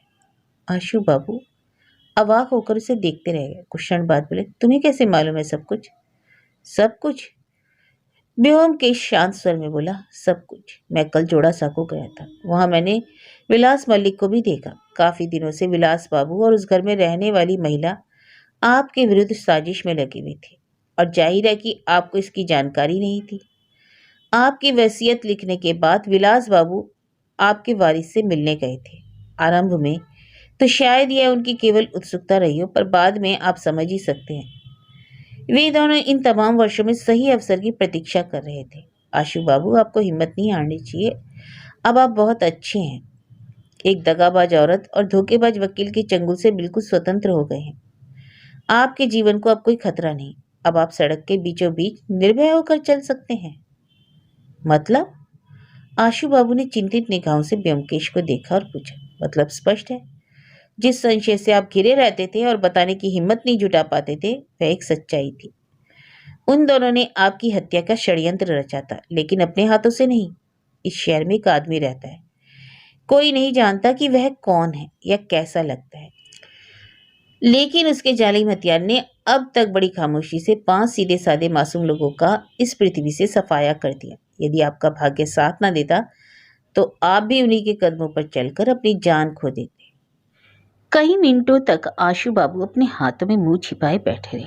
अंत में उन्होंने एक उदास निश्वास छोड़कर बोलना शुरू किया, मैं इस बुढ़ापे में अपने पापों की सजा भोग रहा हूँ, इसलिए मैं किसी और को दोषी नहीं ठहरा सकता। 38 बरस तक मेरे चरित्र पर कोई दाग नहीं था, लेकिन फिर एकाएक मेरा पैर फिसल गया। अतिशय सुंदरी को देखकर मेरा माथा घूम गया। शादी से मेरा शुरू से ही लगाव नहीं रहा, लेकिन एकाएक मैं उससे विवाह करने के लिए पागल हो गया। अंत में एक दिन मुझे पता चला कि वह एक नाचने वाले की बेटी है, इसलिए शादी तो नहीं हो सकती, पर मैं उसे छोड़ना भी नहीं चाहता था। मैं उसे ले आया और उसके लिए किराए पर मकान ले लिया। उसके बाद आज तक यानी 12 वर्षों से मैं उसकी देखभाल पत्नी के रूप में करता रहा हूँ। आप यह जान ही गए हैं कि मैंने अपनी सारी संपत्ति उसके नाम लिख दी, और इस भ्रम में रहा कि वह भी मुझे पति की तरह उतना ही प्यार करती है। मुझे कभी कोई संदेह नहीं हुआ। मैं इस सच्चाई को नहीं समझ पाया कि पाप से जन्मी स्त्री में निष्ठा या वफादारी संभव ही नहीं। जो भी हो, बुढ़ापे में मिले इस सबक का लाभ मैं अब दूसरे जन्म में ही ले पाऊंगा। एक अंतराल के बाद उन्होंने टूटती आवाज में पूछा, ये दोनों क्या आपको मालूम है कि कहाँ गए हैं? ब्योमकेश ने कहा, नहीं, और इस जानकारी का कोई लाभ भी नहीं है। आप उन दोनों के पीछे उस रास्ते पर जा भी नहीं सकते जहां उनका भाग्य उन्हें खींच ले जा रहा है। आशु बाबू, आपका यह सामाजिक उल्लंघन हो सकता है, समाज की दृष्टि में निंदनीय माना जा सकता है, किंतु विश्वास कीजिए, मेरी दृष्टि में आप हमेशा सम्मानित रहेंगे। आपका हृदय कीचड़ और दलदल से निकलकर सही स्थान पर आ गया है। आपने अपनी ईमानदारी पुनः प्राप्त कर ली है, और यही योग्यता तारीफ के लायक है। फिलहाल आपको गहन आघात पहुंचा है, और वह कौन होगा जो इतना बड़ा धोखा झेलकर मायूस ना होगा। लेकिन धीरे धीरे आप समझ जाएंगे कि इससे बढ़िया भाग्य आपको नहीं मिल पाता। भावनाओं में डूबी आवाज में आशु बाबू बोले, व्योमकेश बाबू, आयु में आप मुझसे छोटे हैं, और जो दिलासा और भरोसा आपने मुझे दिया वह मेरी उम्मीदों से कहीं ऊपर है। अपने पाप की सजा जब कोई भोगता है तो कोई भी उससे सहानुभूति नहीं दर्शाता, इसलिए पछतावा इतना कठिन माना जाता है। आपकी सहानुभूति और दया ने मेरे कंधों का आधा बोझ हल्का कर दिया है। इससे अधिक और क्या कहूँ। मैं जीवन भर आपके इस कर्ज से दबा रहूंगा। आशु बाबू के चले जाने के बाद उनकी दुख भरी कहानी ने पूरी शाम मुझे बोझिल बनाए रखा। सोने से पहले मैंने ब्योमकेश से केवल एक प्रश्न पूछा, तुम्हें कब पता चला कि वह स्त्री और विकास बाबू आशु बाबू की हत्या के प्रयास के पीछे हैं? ब्योमकेश ने ऊपर छत में लगे बीमों से अपनी दृष्टि हटाते हुए कहा, कल शाम को। तब तुमने उसे भागने से पहले पकड़ा क्यों नहीं? वह सब व्यर्थ ही जाता, क्योंकि उनका अपराध किसी भी अदालत में साबित नहीं किया जा सकता था। लेकिन उन्हें पकड़ने से ग्रामोफोन पिन रहस्य के हत्यारे का तो पता लग सकता था ना। ब्योमकेश ने अपनी मुस्कान दबाते हुए कहा, यदि वह संभव होता तो मैं निजी तौर पर उन्हें भाग जाने में सहायता नहीं करता। तो क्या तुमने उन्हें भागने में मदद की? हाँ, चूंकि आशु बाबू उनके शिकार होने से बच गए थे, फिर वे दोनों तो भागने की योजना बना ही चुके थे। मैं आज सुबह विलास बाबू के घर गया था और बातों ही बातों में मैंने उन्हें बता दिया कि मैं पहले ही बहुत कुछ जान चुका हूँ। यदि वे तुरंत नहीं भाग जाते हैं तो उन्हें जेल जाना पड़ सकता है। विलास बाबू बुद्धिमान व्यक्ति हैं और उन्होंने देर नहीं की, शाम को ही अपनी साथी के साथ ट्रेन पकड़ ली। लेकिन उनके भागने से तुम्हें क्या फायदा हुआ? व्योमकेश जोर की अंगड़ाई लेते हुए बोला, अधिक लाभ तो नहीं हुआ, अलबत्ता उनकी निकृष्ट योजना के चक्र से मैंने एक छोटा तार जरूर घुसा दिया। विलास बाबू खाली हाथ तो जाने वाले हैं नहीं। वे अपने साथ अपने सभी मुवक्किलों का पैसा भी ले गए हैं। अब तक मैं समझता हूँ पुलिस ने उन्हें वर्धमान में पकड़ भी लिया होगा, क्योंकि पुलिस को इसकी पूर्व सूचना थी। खैर जो भी हो, वह कम से कम 2 साल की जेल से तो बच नहीं सकते। उनकी सही सजा तो उम्र कैद होनी चाहिए, लेकिन वर्तमान परिस्थितियों में संभव नहीं है, तो कम से कम 2 वर्ष की कैद कुछ नहीं से तो अच्छा ही है ना। दूसरे दिन प्रातः हमारे यहाँ एक अजनबी का आगमन हुआ। मैंने चाय पीकर अखबार खोला ही ताकि दरवाजे पर दस्तक सुनाई दी। व्योमकेश ने सजग होकर देखा और जोर से बोला, कौन है? कृपया अंदर आ जाए।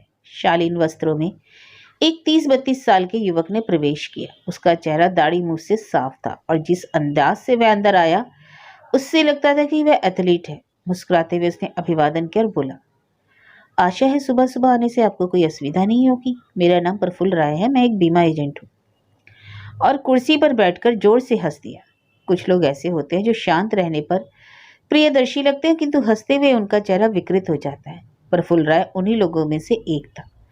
वह शायद पान का शौकीन था, क्योंकि हंसते ही उसके दांतों में कत्थे की लाली दिखाई दे गई।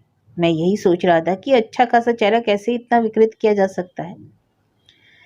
मैं बीमा एजेंट जरूर हूं, पर मेरे आने का कारण दूसरा है। आजकल यद्यपि हम लोगों के जाने से हमारे अपने ही मित्र संबंधी दरवाजा बंद कर लेते हैं, मैं उनको दोष भी नहीं देता, किंतु विश्वास कीजिए मैं इस समय बीमा एजेंट बनकर नहीं आया हूँ। आप मैं समझता हूँ कि प्रसिद्ध डिटेक्टिव ब्योमकेश बाबू हैं, और मैं आपके पास एक निजी मामले में राय लेने के लिए आया हूँ श्रीमान, यदि आपको कोई आपत्ति ना हो।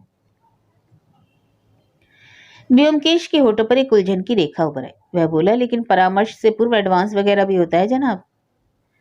प्रफुल्ल राय ने तुरंत अपने बटुए से 10 रुपए का नोट निकालकर मेज पर रख दिया और बोला, मैं जो आपसे कहना चाहता हूँ वह नितांत निजी तो नहीं, लेकिन कहते कहते रुककर मुझे प्रश्नवाचक दृष्टि से देखने लगा। मैं जैसे ही उठने को हुआ तो व्योमकेश ने सधे शब्द में कहा, ये मेरे सहयोगी और मित्र हैं, आप जो कहना चाहते हैं इनके सामने कह सकते हैं। प्रफुल्ल राय बोला, हाँ हाँ क्यों नहीं, जरूर, चूंकि ये सहयोगी है तो मुझे क्या आपत्ति हो सकती है। आप, ओह क्षमा कीजिए, याद आया कि अजीत बाबू हैं। मैं नहीं जानता कि आप व्योमकेश बाबू के मित्र भी हैं। आप कितने भाग्यशाली हैं, इतने प्रसिद्ध डिटेक्टिव के साथ काम करते हैं, इतने विचित्र मामलों और अपराधों को सुलझाने में सहायता करते हैं। आपके जीवन में तो शायद ही कभी निरीक्षण आता हो। मैं कभी कभी सोचता हूँ कि बीमा एजेंट का निरर्थक जीवन त्याग कर आप जैसा ही कोई काम शुरू करो। उसने जेब से पान की डिबिया निकालकर एक पान मुंह में दबा दिया। व्योमकेश इस सारे वृत्तांत से व्याकुल हो रहा था। उसने परेशान होते हुए कहा, मैं समझता हूं, अब आप अपना केस बताएं। जिस पर आप मेरा परामर्श चाहते हैं। जी सर, मैं उसी पर आ रहा हूँ। जैसा कि मैंने बताया कि मैं बीमा एजेंट हूँ और बम्बई की कंपनी ज्वेल इंश्योरेंस का काम करता हूँ। मैंने कंपनी को 10 से 12 लाख रुपए का फायदा पहुंचाया। इससे पुरस्कार स्वरूप कंपनी ने मुझे कलकत्ता में अपने कार्यालय के अध्यक्ष के रूप में भेजा है। पिछले 8 महीनों से इस शहर में स्थायी रूप से रह रहा हूँ। कुछ महीने तो मेरे कामकाज में अच्छे भी थे, फिर एकाएक समस्या पैदा हो गई। मैं किसी का नाम नहीं लेना चाहता, लेकिन प्रतियोगी कंपनी का एक कर्मचारी इसके लिए जिम्मेदार है। मैं कंपनी के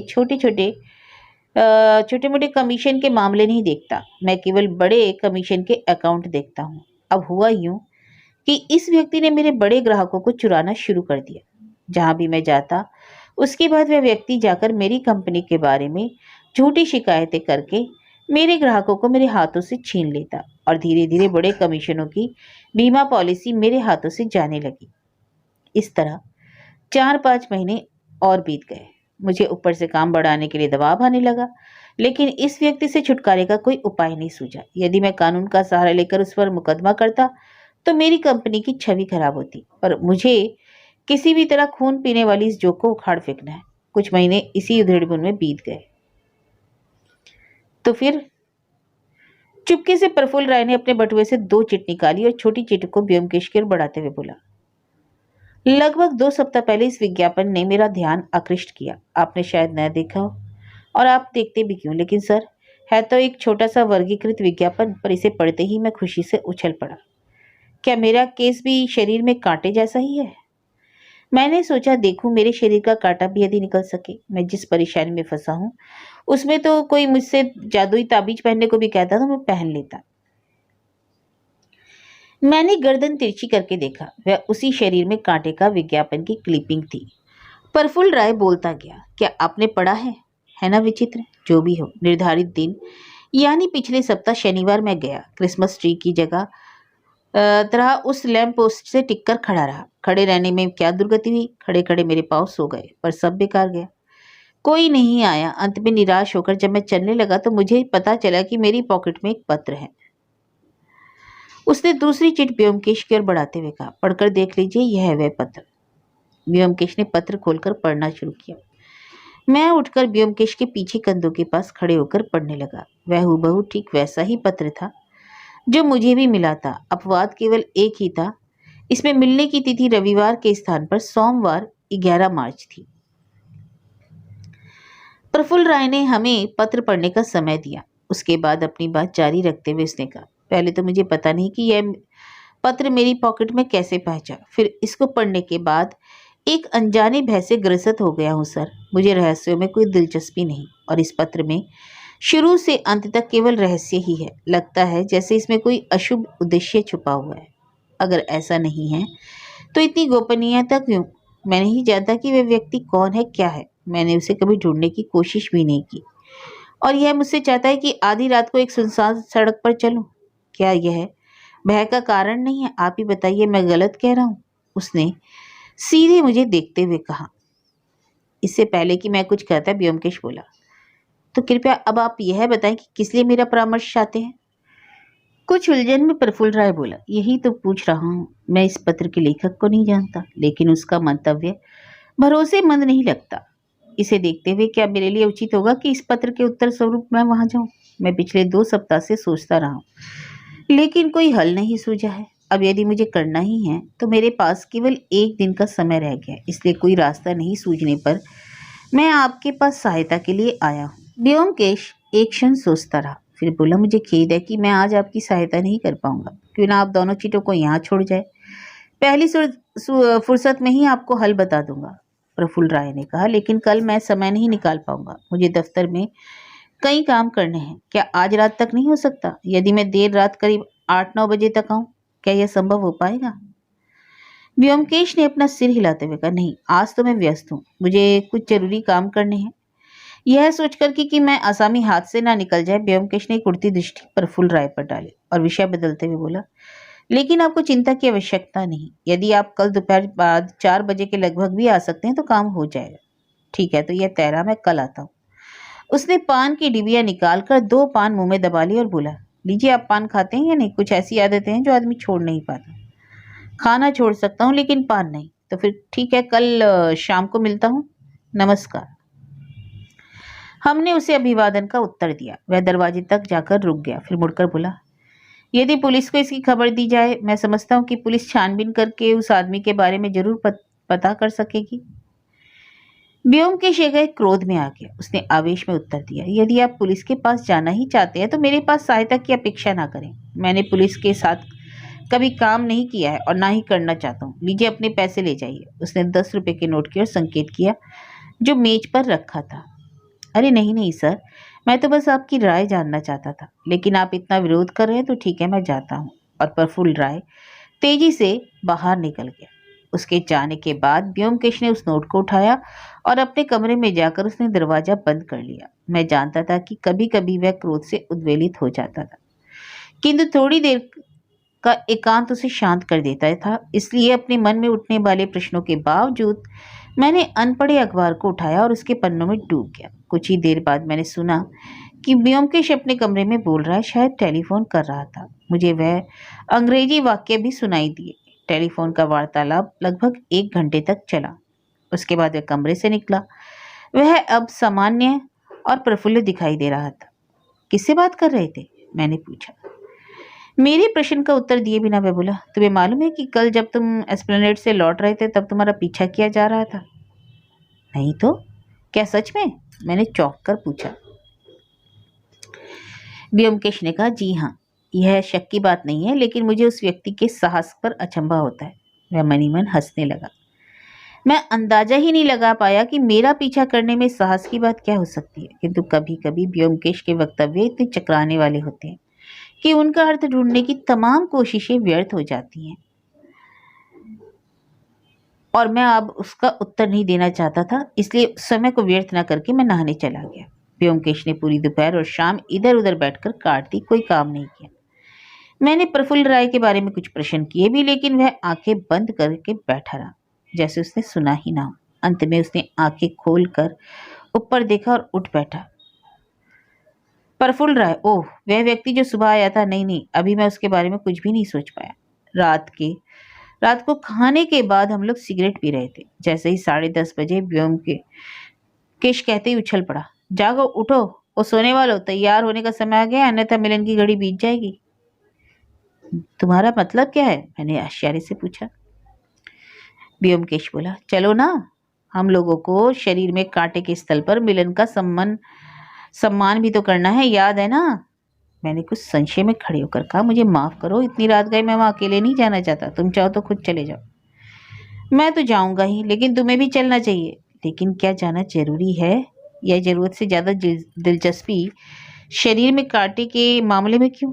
इसकी जगह यदि तुमने ग्रामोफोन पिन रहस्य पर थोड़ा ध्यान दिया होता तो अब तक कुछ गुत्थियां सुलझ गई होती। हाँ, शायद तुम सही कह रहे हो, लेकिन इसी बीच एक छोटी सी उत्सुकता पूरी करने में क्या नुकसान है? ग्रामोफोन पिन तो कहीं भागा नहीं जा रहा। दूसरे प्रफुल्ल राय कल आएगा, उसके लिए हमें कुछ तो जानकारी चाहिए। लेकिन हम दोनों के जाने से बात नहीं बनती। पत्र में जोर देकर कहा गया है कि केवल एक ही व्यक्ति का आना होगा। मैंने उसका प्रबंध कर लिया। अब कृपया करके दूसरे कमरे में चलो, समय बीता जा रहा है। कमरे में जाकर व्योमकेश ने फुर्ती से मेरा मेकअप कर दिया। मैंने सामने दीवार पर लगे शीशे में देखा। मेरी पुरानी मूछ और फ्रेंच कट दाढ़ी लौट आई थी। उसके बाद वह अपने मेकअप में लग गया। उसने अपने चेहरे को नहीं बदला, केवल अलमारी में से काला सूट और काले रबड़ सोल वाले जूते निकाले और पहन लिए। फिर उसने मुझे शीशे में से 5-6 फीट दूर कर खड़ा कर दिया और ठीक मेरे पीछे खड़ा होकर बोला, क्या तुम शीशे में मुझे देख सकते हो? नहीं। ठीक है, अब आगे चलो। क्या तुम मुझे देख सकते हो? नहीं। तो ठीक है, काम बन गया। अब केवल एक आइटम रह गया। वो क्या?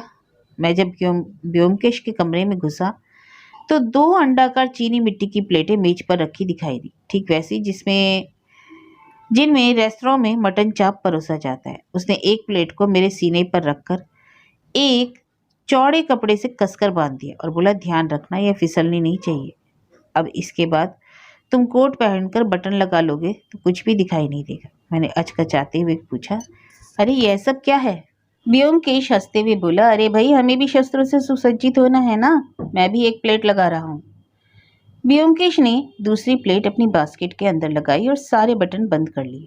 उसे कपड़े से बांधने की जरूरत नहीं पड़ी और इस प्रकार भेस बदलकर हम लोग 11 बजे घर से निकल गए। ब्योमकेश चलने से पहले फुर्ती से अलमारी से कुछ चीजें निकालकर अपनी पॉकेट में रखता जा रहा था। उससे पूछा, क्या तुमने वह पत्र रख लिया? अरे छोड़ो, एक सादा कागज मोड़कर लिफाफे में रख लो। हमें सियालदह क्रॉसिंग पर टैक्सी मिल गई। सड़कें खाली हो गई, अधिकतर दुकानें भी बंद हो चुकी थी। हमारी टैक्सी चौरंगी की ओर भाग रही थी। हम लोग उस स्थल पर उतर गए जहाँ कालीघाट और खिदिरपुर जाने वाली ट्राम लाइनें अलग होती हैं। टैक्सी ड्राइवर भाड़ा लेकर हॉर्न बजाते हुए चला गया। मैंने चारों ओर देखा, सड़क पर एक आदमी भी नजर नहीं आया। चारों ओर से पड़ने वाली लैंप पोस्ट की रोशनी सुनसान नगर के दृश्य को और भी भूतोहा बना रही थी। मेरी घड़ी में आधी रात होने में केवल 10 मिनट शेष थे। हम लोगों ने अपने रोल को टैक्सी में ही समझ लिया था, इसलिए बातचीत की जरूरत नहीं थी। मैंने सड़क पर चलना शुरू किया। ब्योमकेश एक शांत छाया के रूप में कुछ दूरी पर मेरे पीछे चल रहा था। उसके काले कपड़े और बेआवाज रबड़ के जूतों ने उसकी मौजूदगी को बिल्कुल छिपा लिया था। वह अपने कदम मेरे कदमों से मिलाते हुए मेरे से 6 फीट पीछे चल रहा था, लेकिन मुझे स्वयं लग रहा था कि मैं अकेला ही सड़क पर चल रहा हूँ। स्ट्रीट लाइटों की दूरियों के कारण रोशनी मध्यम थी। यदि सड़क के इर्द गिर्द बिल्डिंग होती तो रोशनी की प्रतिछाया बढ़कर उस स्थल की और अधिक प्रकाशमय बनाती। इसके विपरीत चारों ओर के वीराने ने प्रकाश की आधी शक्ति को अपने में ही सोख लिया। ऐसी स्थिति में कोई भी सामने से आने वाला व्यक्ति नहीं कह सकता कि मैं अकेला नहीं हूँ। मेरे पीछे एक छाया चुपचाप मेरे कदमों में साथ चल रही है। सड़क के एक ओर की ट्राम लाइनें कुछ समय के लिए बंद पड़ी थी।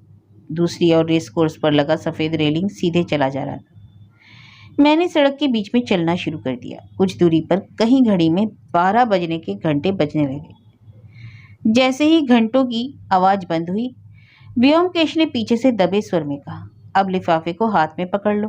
मैं भूल ही चुका था कि ब्योमकेश मेरे पीछे ही चल रहा है। मैंने फुर्ती से जेब से लिफाफा निकालकर हाथ में पकड़ लिया। सड़क पर चलते हुए मुझे 7 मिनट हो गए थे और मैंने खिदिरपुर पुल की आधी दूरी पूरी कर ली थी कि मुझे दूर रोशनी की एक हल्की झलक दिखाई दी। उसे देखकर मैं सजग हो गया। मेरे कानों में फिर आवाज सुनाई दी, वह आ रहा है, तैयार रहो। रोशनी की वह चमक तेज होती गई और कुछ ही क्षणों में स्पष्ट हो गया कि कोई वस्तु तेज रफ्तार से हमारी ओर बढ़ती चली आ रही। उसका रंग हमारी तारकोल की सड़क से भी अधिक काला था। कुछ क्षण पर बीतने पर साफ दिखने लगा कि वह एक साइकिल सवार है। मैंने चुपचाप खड़े होकर लिफाफे वाले हाथ को देने की मुद्रा में फैला ली। मेरे सामने आते हुए साइकिल की रफ्तार कुछ धीमी पड़ गई। मैं सांस रोके खड़ा रहा। अब वह केवल 25 फीट की दूरी पर रह गया। मैंने स्पष्ट देखा, साइकिल सवार काला सूट पहने हैं और काला चश्मा पहने मुझे पर दृष्टि जमाए हैं। साइकिल की रफ्तार थोड़ी और कम हुई और वह सीधे मेरी ओर बढ़ रही थी। हमारे बीच की दूरी करीब 10 फुट रह गई थी कि एकाएक जोर से साइकिल की घंटी बज उठी और उसी समय मेरे सीने पर एक जोर का झटका लगा और मैं लड़खड़ाकर गिर गया। मुझे लगा मेरे सीने पर लगी प्लेट टूटकर टुकड़ों में हो गई है और उसके बाद कुछ क्षणों में कई घटनाएं घट गईं। जैसे ही मैं लड़खड़ाकर जमीन पर गिरा, वैसे ही ब्योमकेश उछल के सामने आ गया। साइकिल सवार इस बात के लिए कतई तैयार नहीं था कि मेरे पीछे भी कोई होगा। फिर भी उसने ब्योमकेश को चकमा देने की कोशिश की, लेकिन बच नहीं पाया। ब्योमकेश ने उसे झपटकर साइकिल से खींचा और एक खूंखार बाघ की तरह उस पर टूट पड़ा। जब मैं उठकर मदद के लिए आया तो देखा कि ब्योमकेश उसके हाथों को पकड़े उससे जूझ रहा है। जब उसने मुझे देखा तो बोला, अजीत, अजीत, मेरी पॉकेट से रेशम की रस्सी निकालकर इसके दोनों हाथ बांधो, कसकर बांधो। मैंने उसकी पॉकेट से रेशम की रस्सी निकाली और जमीन पर लेटे आदमी के दोनों हाथों को कसकर बांध दिया। ब्योमकेश बोला, ठीक है अजीत, तुमने इस महानुभाव को पहचाना नहीं? हमारे मित्र प्रफुल्ल राय, अरे जो सुबह सुबह हमारे यहाँ आए थे। और यदि पूरा ही जानना चाहते हो तो सुनो, ग्रामोफोन पिन रहस्य के प्रणेता भी यही हैं। उसने उस व्यक्ति की आंखों से काला चश्मा हटा दिया।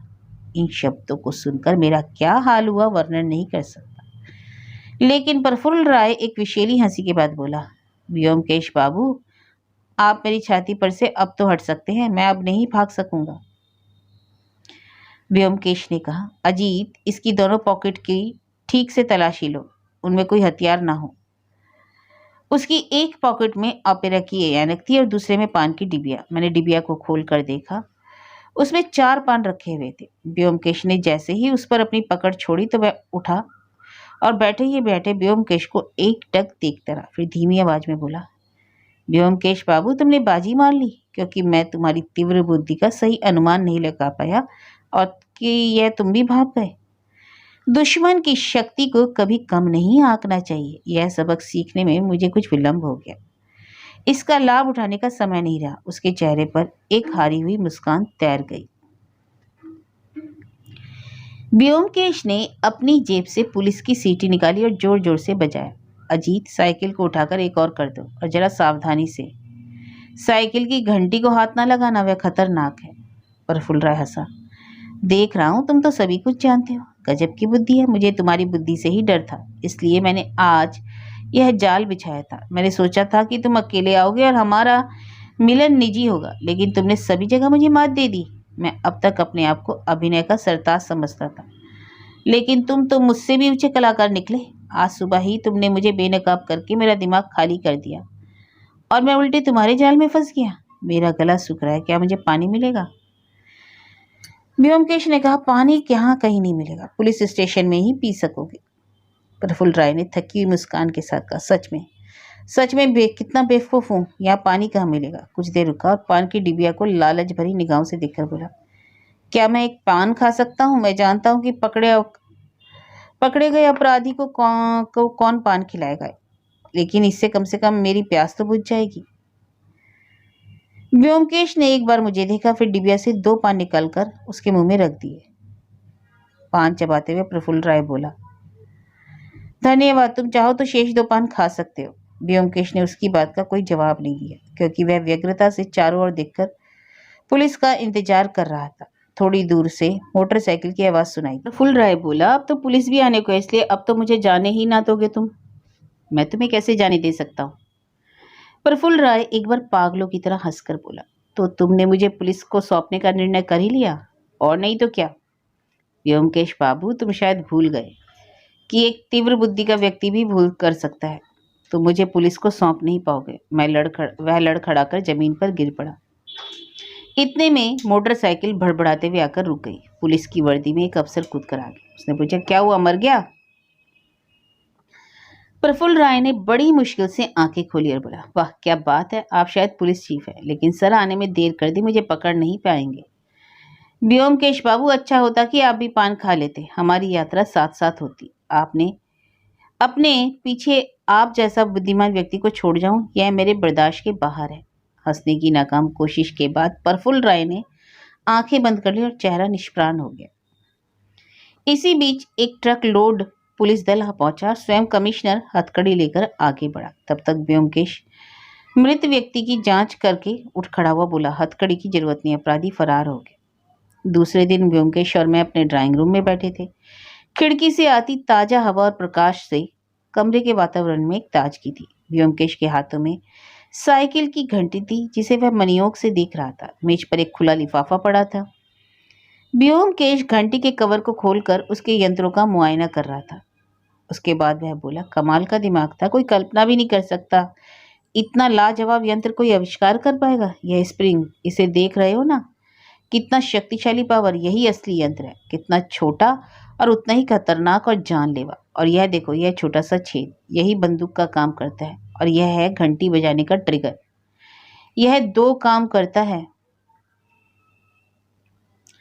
शूट करना और घंटी बजाना, अर्थात उसको घुमाने पर वह छोटा सा पिन निकलकर अपने निशाने पर लगेगा और साथ साथ घंटी बजेगी। लोग समझेंगे घंटी बजी और उधर गोली चली। घंटी की आवाज स्प्रिंग की आवाज को छुपा लेती थी। याद है, हमने चर्चा भी की थी, एक आवाज दूसरी आवाज को छुपा सकती है, लेकिन जो दुर्गंध फैलती है वह कैसे छिपेगी? उसी दिन मुझे इस व्यक्ति की प्रखर मस्तिष्क का आभास हो गया। मैंने पूछा, एक बात बताओ, तुमने यह कैसे अनुमान लगाया कि शरीर में कांटे का सरगना और ग्रामोफोन पिन का हत्यारा एक ही है? व्योमकेश, पहले मैं यह जान नहीं पाया, लेकिन धीरे धीरे मेरे मस्तिष्क में ये दोनों एक होते गए। देखो, शरीर में कांटे वाला क्या कह रहा है? यह स्पष्ट रूप से कहता है कि यदि आपको सुख और शांति में कोई व्यवधान है तो उससे छुटकारा दिला देगा। जाहिर है, इसके बदले में उसे एक मोटी रकम देनी होगी। यद्यपि इस रकम का कहीं जिक्र नहीं किया जाता, किंतु यह भी तय है कि वह यह काम कोई दया पुण्य या परोपकारवश तो नहीं कर रहा। और अब दूसरी ओर देखो, जितने भी लोग मारे गए वे सभी किसी के सुख में कांटा बने हुए थे। मैं मरने वालों के रिश्तेदारों पर उंगली उठाना नहीं चाहता, क्योंकि जिस तथ्य को साबित नहीं किया जा सकता उसका जिक्र भी फिजूल है। लेकिन कोई इस बात को नोट किए बिना नहीं रह सकता कि जितने लोगों की हत्या हुई वे निसंतान थे। उनके धन संपत्ति को पाने वाला कुछ केसों में उनका भतीजा या दामाद था। क्या आशु बाबू और उनकी रखेल का किस्सा हमें संकेत नहीं देता? तो यह स्पष्ट हो जाता है, यद्यपि भी ये दोनों के शरीर में कांटा और ग्रामोफोन पिन देखने में तो अलग अलग दिखाई देते हैं, पर दोनों एक साथ फिट हो जाते हैं, जैसे गुलदस्ते के दो टुकड़े उसके गोल छेद में थोड़े प्रयास के बाद आसानी से फिट बैठ जाते हैं। और एक दूसरी बात जो शुरू में ही मेरे मस्तिष्क में खटकी थी, वह थी पहले के नाम और दूसरे के काम में समानता। एक और शरीर में कांटे का वर्गीकृत विज्ञापन, दूसरी ओर कांटे जैसी वस्तु का हृदय में घुसने में मरते लोग। क्या तुम्हें एहसास नहीं होता कि दोनों में कहीं समानता है? मैंने उत्तर दिया, शायद लगा हो, पर मुझे उस समय कुछ सुझाव ही नहीं दिया। व्योमकेश ने व्यग्रता से सिर हिलाते हुए कहा, यह सब कुछ जमा करके एक एक घटाते जाने की प्रक्रिया से बिल्कुल स्पष्ट हो जाता है कि इसका एहसास मुझे आशु बाबू का केस लेने के बाद ही हो गया। समस्या केवल अपराधी की पहचान की थी, और यहीं आकर प्रफुल्ल राय का प्रखर मस्तिष्क सामने आ गया। उसकी चालाकी बेमिसाल थी। जिन लोगों ने हत्या के लिए पैसे दिए वे तक नहीं जान पाए कि वह कौन है और यह काम वो कैसे करता है। उसकी तुरुप चाल यही थी कि वह कैसे अपने को पर्दे में छुपाए रखे। मैं यह नहीं जानता मैं कभी उसका पता लगा भी सकता था, जब तक कि वह खुद चलकर मेरे घर में नहीं आया। देखो, इसको इस प्रकार समझो, जब तुम उसके आमंत्रण पर लैंप पोस्ट पर खड़े थे तो तुम्हारे आचरण से उसको कुछ संदेह जरूर हुआ था। फिर भी उसने जुआ खेला और वह पत्र तुम्हारी पॉकेट में पहुंचाया और अपना संदेह मिटाने के उद्देश्य से तुम्हारा पीछा भी किया। लेकिन जब तुम आधे कलकत्ता का चक्कर लगाकर घर में घुसे तो वह जान गया कि तुम मेरे ही दूत हो। वह पहले ही जान गया था कि आशु बाबू का केस मेरे हाथ में आ गया है, इसलिए उसे पूरा विश्वास हो गया कि मुझे सब कुछ पता चल गया है। उसकी जगह कोई और होता तो वह अपनी योजना छोड़कर भाग खड़ा होता, किंतु प्रफुल्ल राय अपनी अतिशय जिद के कारण मेरे पास आया ताकि वह पता कर सके कि मैं कितना कुछ जानता हूं और शरीर में कांटे के केस में क्या करना चाहता हूं। यह कहकर करके वह कोई जोखिम नहीं उठा रहा था, क्योंकि मेरे लिए यह पता करना असंभव था कि शरीर में कांटे और ग्रामोफोन पिन दोनों रहस्यों का प्रणेता वही है। और यदि मैं जान भी लेता तो मैं किसी भी सूरत में उसको अपराधी नहीं ठहरा सकता। लेकिन उसने यहाँ एक भूल कर दी। वो क्या? वह यह कल्पना नहीं कर पाया कि उस सुबह मैं उसको ही इंतजार कर रहा था, क्योंकि मैं यह जान गया था कि इन सब की जानकारी लेने के लिए वह मेरे पास जरूर आएगा। तुम जान गए थे तो तुमने पकड़वाया क्यों नहीं? अब देखो, कर रहे हो ना बौड़म जैसी बात। अजीत, यदि मैं उसे पकड़वा भी देता तो मेरी सारी मेहनत बेकार हो जाती, क्योंकि मेरे पास कोई सबूत नहीं था जिसके बल पर मैं उसे हत्या या अपराधी ठहरा सकता। मेरे पास उसे पकड़ने का एक ही रास्ता था कि उसे रंगे हाथों पकड़ो, और यही मैंने किया। जरा सोचो, हम लोग सीने पर प्लेट बांधकर रात में क्या करने गए थे। खैर, जो भी हो, मेरे से बात करके प्रफुल्ल राय जान गया कि मुझे अब सब कुछ पता लग गया है। केवल यह नहीं जान पाया कि मैंने उसके मस्तिष्क को पढ़ लिया है। उसने फैसला कर लिया कि मुझे अब जिंदा छोड़ देना उसके लिए खतरनाक है, और इसलिए उसने मुझे उस रात रेस कोर्स की सड़क पर चलने के लिए आमंत्रित किया। वह जान गया था कि मैंने उस दिन उसे तुम्हें भेजकर उसे गच्चा दिया था, इसलिए इस बार मैं स्वयं ही जाऊंगा।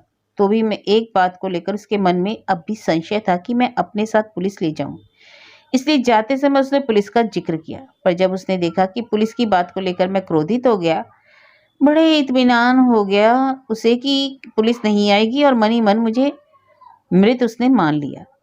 बेचारा नटवरलाल एक छोटी सी चूक में फंस गया। इसका अफसोस उसने मरते समय प्रकट भी किया और माना कि उसे मेरी प्रखरता को कम नहीं आंकना चाहिए था। फिर एक अंतराल के बाद ब्योमकेश बोला, क्या तुम्हें याद है जब आशु बाबू पहली बार यहाँ आए थे, तब मैंने उनसे पूछा था कि उन्होंने अपने सीने में झटका लगने के समय कोई ध्वनि या आवाज सुनी थी। उन्होंने कहा था कि साइकिल की घंटी। उस समय मैंने उस बात पर अधिक गौर नहीं किया, यही एक बड़ी पहेली थी। जो सुलझने का नाम नहीं ले रही थी। लेकिन जब मैंने शरीर में कांटे का पत्र पढ़ा तो तुरंत उसका हल मिल गया। तुम्हारे प्रश्न के उत्तर में मैंने कहा था कि मुझे पत्र में केवल एक ही शब्द मिला है, बाईसाइकिल। आश्चर्य होता है कि मैंने साइकिल पर पहले क्यों नहीं ध्यान दिया। दरअसल आज जब मैं सोचता हूँ कि मुझे साइकिल के अतिरिक्त कुछ दिखाई नहीं देता, क्योंकि इतनी आसानी से निशंक हत्या का अन्य कोई उपाय संभव नहीं। आप सड़क पर चल रहे हैं, एक साइकिल सवार सामने से आता है, घंटी बजाता है और आप गिर पड़ते हैं या कहूँ मर जाते हैं। कोई भी व्यक्ति तो साइकिल सवार पर संदेह नहीं करता, क्योंकि उसके दोनों हाथ हैंडल पकड़े थे, हत्या कैसे कर सकता है। और दूसरी बार कोई उसे देखता भी नहीं था वहां पे। केवल एक बार तुम्हें याद हो, पुलिस ने अपनी चौकसी दिखाई पिछले शिकार में। केदार नंदी की मृत्यु पर पुलिस मुख्यालय के सामने लाल बाजार क्रॉसिंग पर हुई थी। जैसे ही वे सड़क पर गिरकर मरे, पुलिस ने सभी ट्रैफिक जाम कर दिया और घटना स्थल पर उपस्थित प्रत्येक व्यक्ति की जांच और तलाशी ली गई, लेकिन पुलिस को कुछ नहीं मिला। मैं समझता हूँ प्रफुल्ल राय भी यहाँ भीड़ में मौजूद था, उसकी भी तलाशी हुई और मनी मन में हंस भी रहा होगा, क्योंकि किसी पुलिस सिपाही के दिमाग में साइकिल की घंटी को जांचने का प्रश्न ही नहीं उठा होगा। इतना कहकर व्योमकेश घंटी को हाथ में लेकर बड़े चाव से निहारने लगे। इतने में हवा का एक झोंका आया और मेज पर रखा लिफाफा उड़कर मेरे पांव के पास गिरा। मैंने उसे उठाकर मेज पर रखते हुए कहा, तो अब पुलिस कमिश्नर महोदय क्या कहना है? और बहुत कुछ, व्योमकेश बोला। पहले तो उन्होंने पुलिस और सरकार की ओर से धन्यवाद दिया और बाद में प्रफुल्ल राय की आत्महत्या पर शोक प्रकट किया। यद्यपि उससे यह तो खुशी ही होनी चाहिए, क्योंकि इससे सरकार का सारा श्रम और खर्च बच गया। जरा सोचो, उस पर मुकदमा चलाने और फांसी चढ़ाने में कितना श्रम और शक्ति खर्च हो जाती। जो भी हो, एक बात तो पक्की है कि जल्दी ही सरकार की ओर से मुझे पुरस्कार मिल जाएगा, कमिश्नर साहब ने कहा। उन्होंने मेरी पेटिशन की तुरंत कार्यवाही करके अनुमोदित करने की सारी व्यवस्था कर ली। प्रफुल्ल राय की लाश की पहचान अभी नहीं हो पाई। ज्वेल इंश्योरेंस के कर्मचारियों ने लाश देखकर इनकार कर दिया कि वह व्यक्ति प्रफुल्ल राय है। उनका प्रफुल्ल राय इस समय काम के सिलसिले में जसोर गया हुआ है, तो यह स्पष्ट है कि हत्यारा प्रफुल्ल राय का नाम प्रयोग में लाता था। उसका वास्तविक नाम क्या है यह अभी तक पता नहीं चला। खैर, मेरे लिए तो अभी प्रफुल्ल राय है। और अंत में कमिश्नर ने एक दुख का समाचार दिया, यह घंटी मुझे पुलिस को दे देनी होगी, क्योंकि अब यह सरकार की संपत्ति हो गई। तो क्या तुम घंटी के दीवाने हो गए हो जो देना नहीं चाहते? व्योमकेश ने हंसते हुए कहा, सही। यदि सरकार मुझे 2000 के पुरस्कार के बदले में यह घंटी दे दे तो मुझे खुशी होगी, लेकिन फिर भी मेरे पास प्रफुल्ल राय की एक यादगार है। वो क्या? भूल गए? 10 रुपए का नोट। मैं उसे जड़वाऊंगा। वे रुपए मेरे लिए अब 1000 रुपए से कम हैं। व्योमकेश ने जाकर घंटी को अपनी अलमारी में रखा और ताला लगा दिया। वह जब वापस आया तो मैंने पूछा, व्योमकेश अब तो बताओ, बिल्कुल सच सच बताना, क्या तुम जानते थे कि पान में जहर है? व्योमकेश कुछ क्षणों तक चुप रहा, फिर बोला, देखो, जानकारी में और अज्ञान के बीच कुछ भाग अनिश्चय का होता है, जिसे हम संभावना कहते हैं। फिर कुछ देर बाद बोला, क्या समझते हो, क्या यह उचित होता यदि प्रफुल्ल राय की मृत्यु एक साधारण अपराधी की तरह होती? मैं नहीं समझता। इसके विपरीत उसका अंत बहुत मौजूद था। उसने यह दिखा दिया कि हाथ पैर बांधे एक अपराधी के रूप में भी उसने कितने सहज रूप से मृत्यु का वरण किया। क्या वह कम कलाकार था? मेरे पास इसका कोई उत्तर नहीं था, क्योंकि एक सत्यान्वेषी के मन में अपने अपराधी के लिए कब और कहां प्रशंसा, सहानुभूति पैदा होती है, इस दुर्गम मार्ग की कल्पना मेरे लिए आसान नहीं। पोस्टमैन! आवाज सुनते ही हम दोनों ने उत्सुकता से आगंतुक को देखा। व्योमकेश के नाम रजिस्टर्ड पत्र था। उसने पत्र लेकर खोला। उसके हाथ में एक रंगीन शीट दिखाई दी, जिसे उसने मुस्कुराते हुए मेरी ओर बढ़ा दिया। मैंने देखा, आशु बाबू की ओर से भेजा गया 1000 रुपए का चेक था।